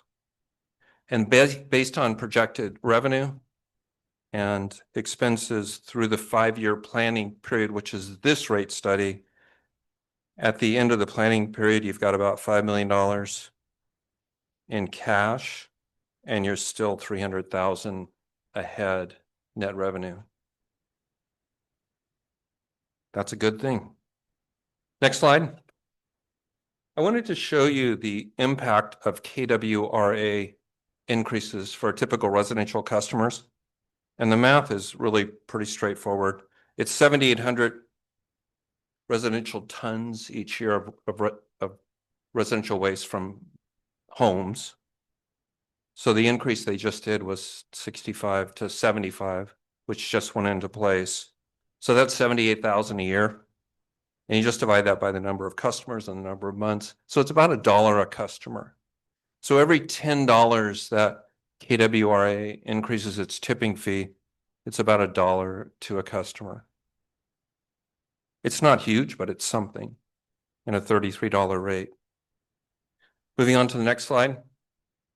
I don't want to spend a lot of time on this, but I do want you to see the level of detail that goes into this work. This is looking back historically in the columns back to fiscal year 21, and then looking forward to fiscal year 30 over the 5-year planning period. Revenues on top, expenses are in the middle. There's some adjustments there. And then across the bottom is the fund balance. And this is helpful when the next 5 years go by and we go back to look at what we thought was going to happen and what actually happened. Next slide. Here is the comparison for typical residential service. You can see Lemoore is a little bit on the higher end. That's driven by KWRA. But at this point, I could also say that's been supported by the fund has been gaining. So in retrospect, the rate could have been lower, but the fund balance that's there will be put to good use. It stays within the refuse fund. It's to the benefit of customers that are paying refuse rates. Notice that Hanford is at 3119. Their rate is about to be increased. Their rate study is going to come out in early December. It's going to be higher than yours. I don't know how much, but it's going to be higher because they are in a deficit situation in their fund balance, and they're going to have to climb out of that hole and then cover increasing cost as well. Next slide. So conclusions of the rate study. The refuse enterprises perform much better than projected in 2019. Available cash is strong, available to purchase trucks. One thing I didn't say is that the plan in the 2019 study was that they would buy a truck a year, and they did. So they've been good about keeping their inventory serviceable. Obviously, rates are projected to be adequate for the next 5 years. Again, your in-house staff does an excellent job, and it will be important to follow the Advanced Clean Fleets regulation closely, because if it stays as it is, there will be a time that the city will need to convert to an electric fleet somehow. But we have punted that down the road essentially at this point, and Hanford's doing the same thing. Do we have a COLA built into our rates? Excuse me? Do we have a COLA built into our rates? Cost of living increase? No. No. Not for rates. When I did the previous study, I stepped them up over 5 years, and that was in the Prop 218 notice and in the rates. The last rate increase was a little over a year ago. Right. But so over the next 5 years, you've got a projected rate increase for each year. no, the rates. Why wouldn't you do that? Because the existing rates are adequate. You don't need to. How do you know that? We got to build a facility to charge them. That's not in here. I know. When that decision is made, Where's it going to come from? when that decision is made, you'll have to revisit your rate setting. I almost want to say the cost for the charging facility, it'll be millions of dollars. Right. We would hope that there is grant money that, Well, they're either gonna, I mean, they're not even manufacturing electric buses anymore, so I mean, just because of what you stated about the facility to build the charging, so. yeah. That's all, I was just anticipating that if we were gonna have our own facility to charge vehicles, that we might want to begin having some kind of a increase in that to. Well, when you, and Marissa, can you go back to the slide that showed the bar chart for the fund balance? Yeah, that one. No, yeah, that one. So I can't see that bar. So what I'm projecting is at the end of fiscal 30, there's still going to be $5 million in the fund. Between now and then, I don't know what's going to happen. Right now, it's so unfair regarding electric vehicles versus private industry. For the city to make that decision, that's a big decision. Yeah. I don't know how you're going to do that. Because it's not just the charging facility, it's also the replacement of these batteries on these trucks. You know, so I mean, the comparison would be, you know, putting in a new engine and a gas vehicle. You know? Yeah, you're right. It's something. I was just wondering, where would you go if you had to do it? Where would you go to get revenue? If you were charging those vehicles, you might want to get it from that rate increase. Wouldn't be a big one if you started now, but You know, the question I'm asking myself is, when will you know? I suppose so the trucks that you're purchasing will cover you through 2030. I mean, that's 5 years, right? Right. So you have time to revisit that. That's what I would say. You have time to revisit that. And who knows what else is going to change. You know, I just have to say this, the perspective on, in this case, electric refuse trucks, it's different in different parts of the state. If we lived in Long Beach, we would be excited that we're going to pay $5 more. And there's other places as well, but we're not in Long Beach. Mm-hmm. And yeah. And we don't even know, like you had said, we don't know what's going to happen in after 2027. Are they going to push it back again because there's not enough infrastructure, there's not enough vehicles to be purchased? I mean, we don't know what's going to happen. We're just going to have to do the best we can. Yeah, I guess I could say and we are off the hook at this point, but we need to follow the regulation. Mm-hmm. So I could ask if there's other questions about the rate study, and then we can go to miscellaneous fees. I just want to say that when I was a resident listening to your rate study back in the day, it makes a lot more sense now knowing a little bit more about all of this. It's easier to track and follow, but that was a great presentation with so much valuable information. So thank you for that.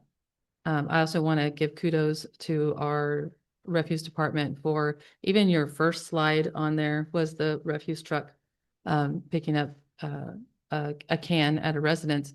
And I mean, the first thing I noticed is the truck is immaculate. I don't think they cleaned it just for that photo shoot. I mean, I feel like every time I see our refuse trucks, I know there's nobody here, but maybe they're listening online or they'll get wind of this, but they just go above and beyond. And I think that shows in how much money they've saved, sometimes being understaffed, and they just do what's necessary to get everything done for the residents and businesses of the city. So I'm very thankful to the hard workers that we have in that department. And very pleased with the way that this rate study has come out. So thank you for all that work. You're welcome. Mayor, there's one more thing I should add that you reminded me of. When I did the rate study in 2019, it was 14 in that group, and I had projected that it would go to 15. Well, not only did they not go to 15, but they've been short staffed, and they added 3-cart service in January. Mhm. So it's really amazing what they have done. One of the things that they told me that I just thought was so cool is that the drivers are careful to cover for each other each day. So if one driver finishes the route first, another truck, he will join another truck that's late on the route. And I just thought, that's the way the world should work. It's a good thing. It's not uncommon to see two of them on a street going Yeah. the opposite way, covering. Yeah. It's good. Okay. A great study. Miscellaneous fees. Now we're getting back to the agenda and the rate hearing. So because the review of the regular rates went pretty quickly, we had the opportunity to actually pay more attention to miscellaneous fees. So these are optional. They are not imposed on customers. So they're outside the requirements of Prop 218. We don't have to send out the notices and wait for protests in 45 days and all that because they are optional services. Historically, some of these miscellaneous fees were attached to the refuse rate study.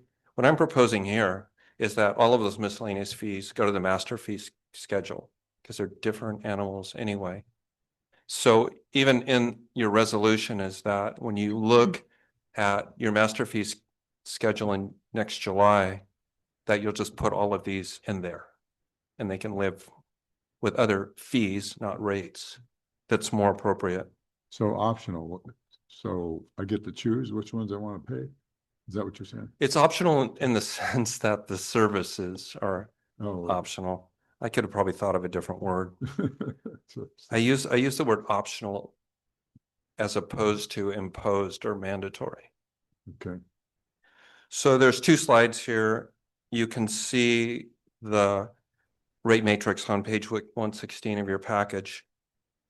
The ones I really want to focus on are the ones I circled here on the first page.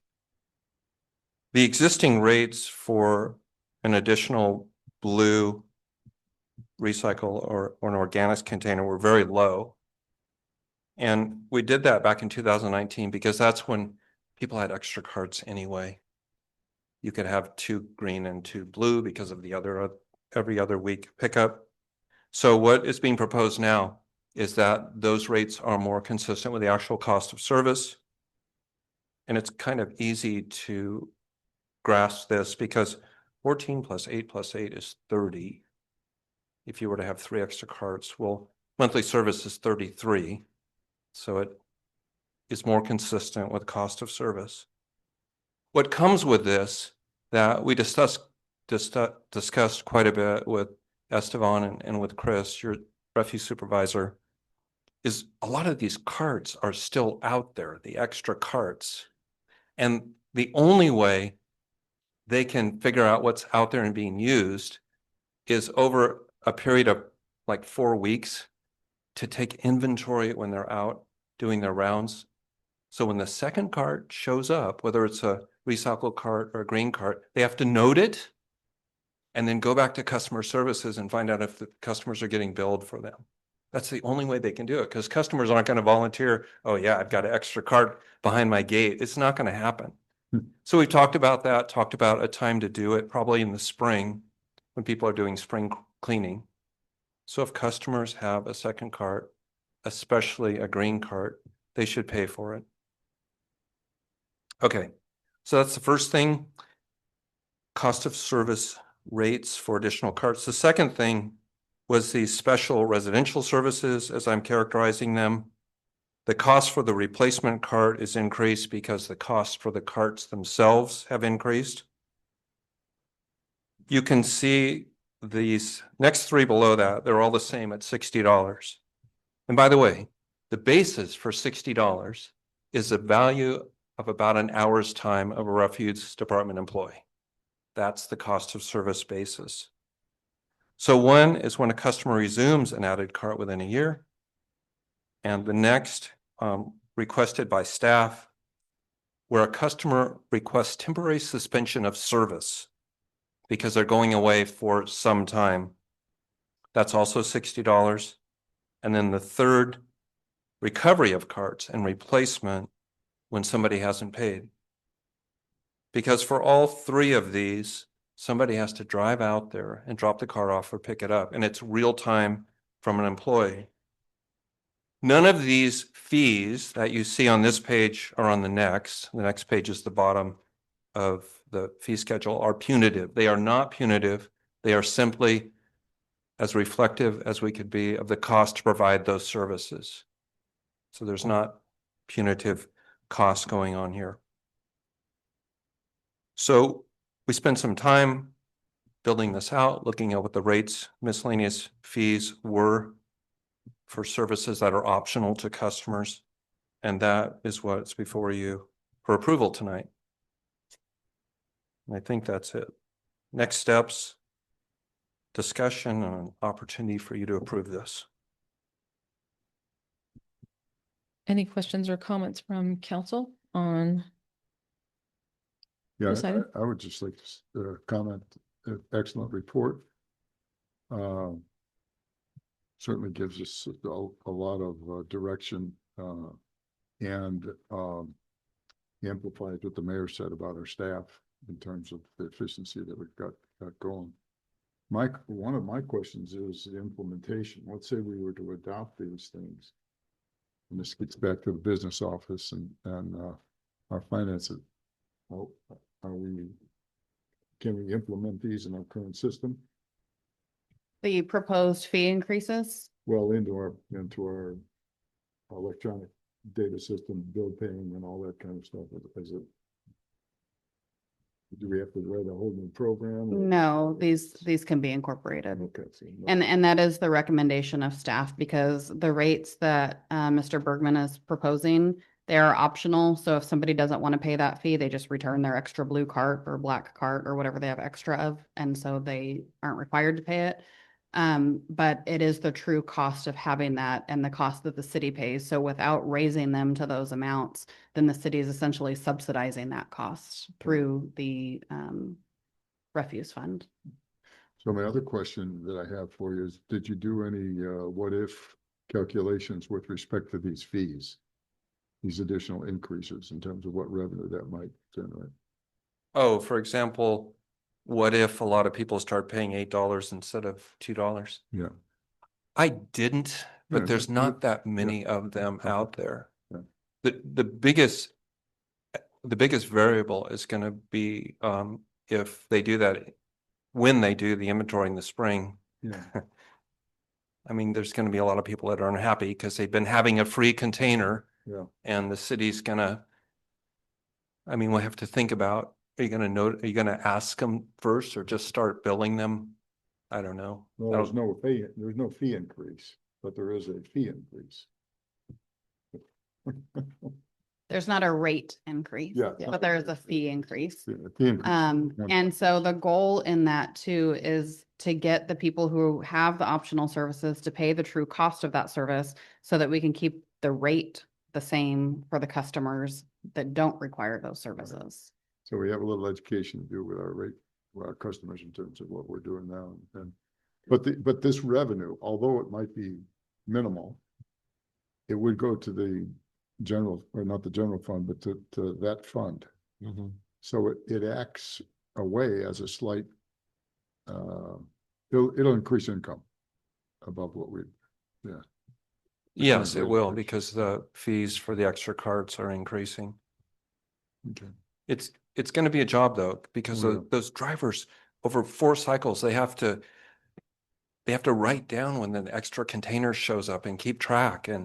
But I'm wondering if we do it over a period of time, let's say a month, if we brought in some extra help to do that with them, like, you know what I'm saying? Some temporary help or whatever it is. Well, it could be, it's the drivers driving the trucks because they're the ones who are picking those up. But if they had to record it or do some stuff like that, and there'd be somebody there to handle that, so you know at the end of the day, that's all I'm thinking about. They have a passenger seat. Are you volunteering? No, but you're going to pay me pretty damn well because you got a lot of money out there. Yeah. They're amazing what they can do. I think what will happen is they'll try it, and if the driver says, "Oh, I can't do this," and drive at the same time, but they need to do it. It's for equity across all the customers. Makes sense. Yeah, makes sense to do it. And start with a clean slate. Yeah. I have a question for the residents that currently have an extra can. Because I saw there were fees in there for if a can gets picked up or redelivered. Will that fee apply to those residents that are giving up that can? No, not initially. So we would have like a period where we tell them, between hypothetically January 1st and January 31st. If you have extra cans that you don't want to start paying for, call and we'll come pick them up. Otherwise, if we identify that you have additional cans starting February 1st, then we will start applying those fees. Those are not the dates, so don't hold me to that. I was just Right. using it as No, an example. That seems fair. Yeah. I think it's- I need a second green can before we approve this. You're gonna pay it after the fictional February 1st. Go borrow your neighbors. That's what you always do, right? Yeah. I live in Walnut Creek and had an extra green can for years, and finally they figured it out. Oh, you didn't tell them? Excuse me, It was not somebody confirm or left it deny. there. I just figured it was mine to use. Any other questions or comments from council? We'll go ahead and open the public hearing for this item. Any questions or comments from the public? Mr. Reed?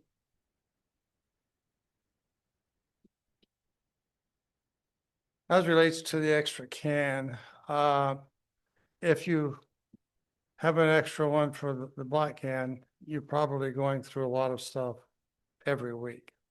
And if you have a blue one, you're probably going through a lot of recycle every week. But if you have an extra green one, there's a lot of times during the year where people don't need to even put out one. So what I could see happening is, okay, you want me to put out one?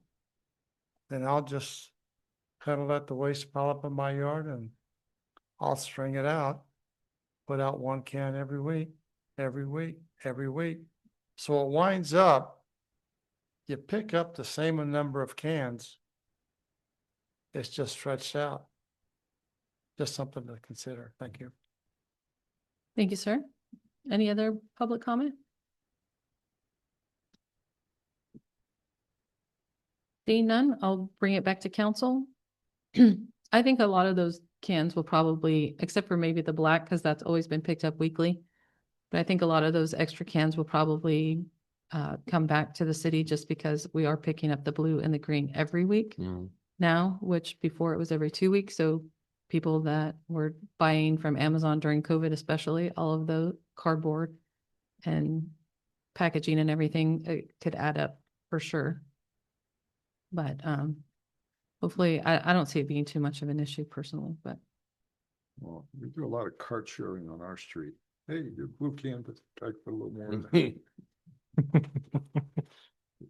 I do a lot of compacting because they won't pick it up if the lid isn't shut properly, correct? Isn't that right? Not my kids. Oh, yeah. No, my guys take care of Oh, me. wow, you told on. maybe you need to be nicer. I'm kidding. Any other questions, comments, discussions? If not, I'll entertain a motion to, sorry, I don't have it pulled up.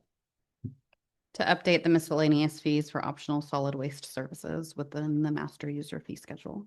Thank you. I thought it was more words than that. Remove. What she said. I have a motion by Councilmember Gornick, Second. second by Councilmember Brewster, Councilmember Gornick, All right. Councilmember Brewster. Yes. Councilmember Lyons, Councilmember Cruz. Yes. And I vote yes as well. Passes 5 in favor. One thought that you might want to do with Representative Valadeo and also. We don't have Valadeo. Yeah, oh, that's right. Fong. Fong. Vince yeah. Fong. I talked about that. But why don't you share this report with them? You talk about affordability. Look what it's going to be to other people in this state with respect to increasing monthly costs, cost of living.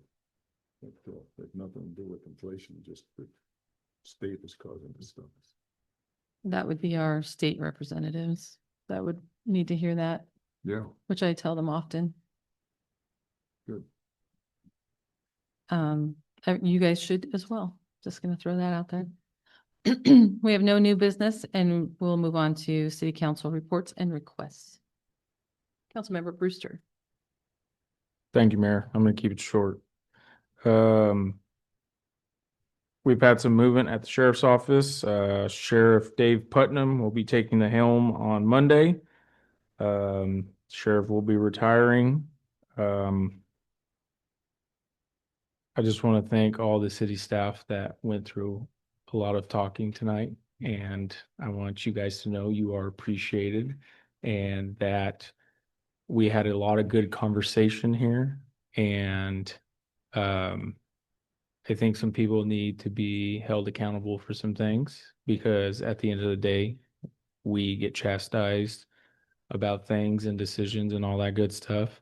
So I think if we were to just put a little pressure on some things and maybe just get something agreed upon on what's going to happen with some of the things that were talked about tonight. But that's all I got to say. Councilmember Lyons. Yeah, I would like to congratulate Megan for Employee of the Month. And Christy Bailey, I would like to say to you, don't stop with your ideas. I appreciate them. I like them. I understand what you're doing. I understand the fact that you saw a need from 3 different viewpoints and you were just trying to find a solution for everybody to get their way and to be right. I appreciate it and I welcome it and don't stop. Chief, I'd like to thank you for your cameras, these flock cameras. Do they flock? Is that what they do? Or is so I would like to thank you for your flocking cameras. I would like to thank all of the police department, the fire department, the refuse, Parks and Rec, all our city employees, all of our staff. Everybody does great. And I have a suggestion for the Jingle and Mingle. I think we should call it the Jingle and Mingle tree lighting event. Just mash it all together. I'm done. Thank you. Thank you, sir. Councilmember Cruz.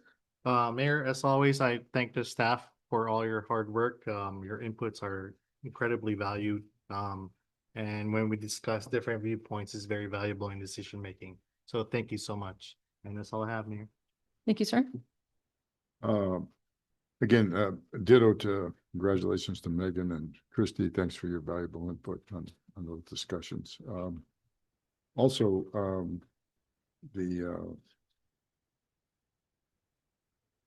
want to talk a little bit about the consent calendar. And this is just my perspective, but we're elected to do the people's work in public. And when we don't get a chance to talk about these issues, I don't believe I'm doing my job. And so we always have had a large consent agenda. And I'd like you to give some more consideration to that, to find out what we want to talk about. And I'm a visual learner, and if we're going to broadcast this stuff, I want to see some visuals in terms of where we're at and what we're doing, and not plot 706 and whatever. I just, so we see it and the public sees it. I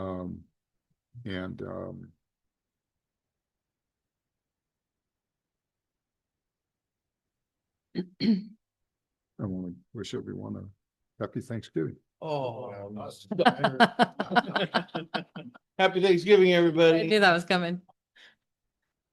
Everybody. Sorry, I lost my scroll. Just kidding. That was all you had, sir? Yes. Okay. KCAO, the meeting for that is this Wednesday, so I haven't had that meeting yet, but I do want to acknowledge them partnering with the Lemoore College food distribution. Thank you, PD, because that's always a big one. When I got there, it was much more organized and all of that. I don't know what happened after I got there. I didn't hear any complaints. I don't know if there were any, but I'm going to live in my bubble that everything went really smooth and great. The KCAO gave away 800 turkeys, which they upped that number from their usual during this time, which is always a big one, but because of the circumstances, there was a greater need. We served more food minus turkeys because we ran out of turkeys, but we had extra food. So we kept serving that for quite a bit of time after the deadline, actually, because there were still cars. And I do know at one point they actually started turning cars away because it had gone so far over. But just goes to show you the need that's out there. So thank you, Lemoore College and KCAO for doing that event and all of the volunteers. I believe that was over 100 volunteers there. So that was amazing. I think that's the most volunteers we've ever had. CART and KCHE haven't met yet this month. Actually, we're meeting later in December, combining the November and December meetings. At the Kings County Homelessness Collaborative, it's business as usual there. KWRA, which we just talked about actually in the rate study. We are bringing back the rate increase that I talked about before that died on a 2-2 because a member asked for that to be brought back at a later date. I thought it would be at the next meeting because I believe that's what was stated, but it wasn't. So I instead of having that dangling, I asked that we bring that back with a full board because it was only 2 and 2. We were missing one board member, so they should be bringing that back before the end of the year so that we don't have that looming over us going into the next year. They're also going to look at the JPA structure and look into that and see what that looks like and if we need to make any changes to it. I will also mention that the contract is up with Waste Management in 2029. So that end of the year, 2029, 2030, we're not sure what that will look like. It could be, we could be paying the same amount. We could be paying less depending on what that new contract looks like and who that new contract may be with. So that's something else to consider in the future at the end of that rate study. Since the last council meeting, I attended the Kings Community Action Organization fundraiser for the food bank, Monte Carlo. I knew it. Stuart was there along with his lovely wife, Mona. We had a great time. They were a hoot, just saying. It was what? You guys were a hoot. It was fun. We had fun. A hoot, huh? A hoot. Okay. Yeah. That's a first. It was a very successful fundraiser.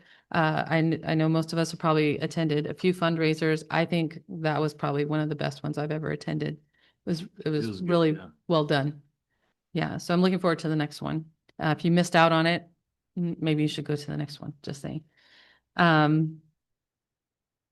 I also spoke about attending the Hope cohort last weekend for a speaking engagement. That was for a women's group that's looking to know more about government. So that was, I enjoyed it. It was very engaging and enjoyed all the conversation. I did attend the crab feed. It's always a great event. I think this one was pretty good one as well. Seemed like it was, everyone enjoyed themselves, so that was good. Veterans Day Parade, I want to echo what Chief said. There was a huge community turnout, and the American Legion did a phenomenal job on making that happen, as they do every year. I also attended the Native American Heritage Celebration at Lemoore College, which they have had for several years now, and it continues to grow. So they're growing that program, which is awesome for the community. Also attended the Kings EDC annual meeting with Councilmember Cruz and several staff members. Was a nice dinner. And I also attended a league leaders pre-meeting for our annual meeting coming up in December, talking about priorities for next year for Cal Cities. So that will be interesting going into that. And I thank all of you for doing your survey because that helps us have more of a voice in that annual meeting. So thank you guys for doing that. And that's all that I have. And since we removed the closed session item, we'll go ahead and adjourn until the next meeting, next December 2nd. Second. Yeah, we've established that. Thank you, guys.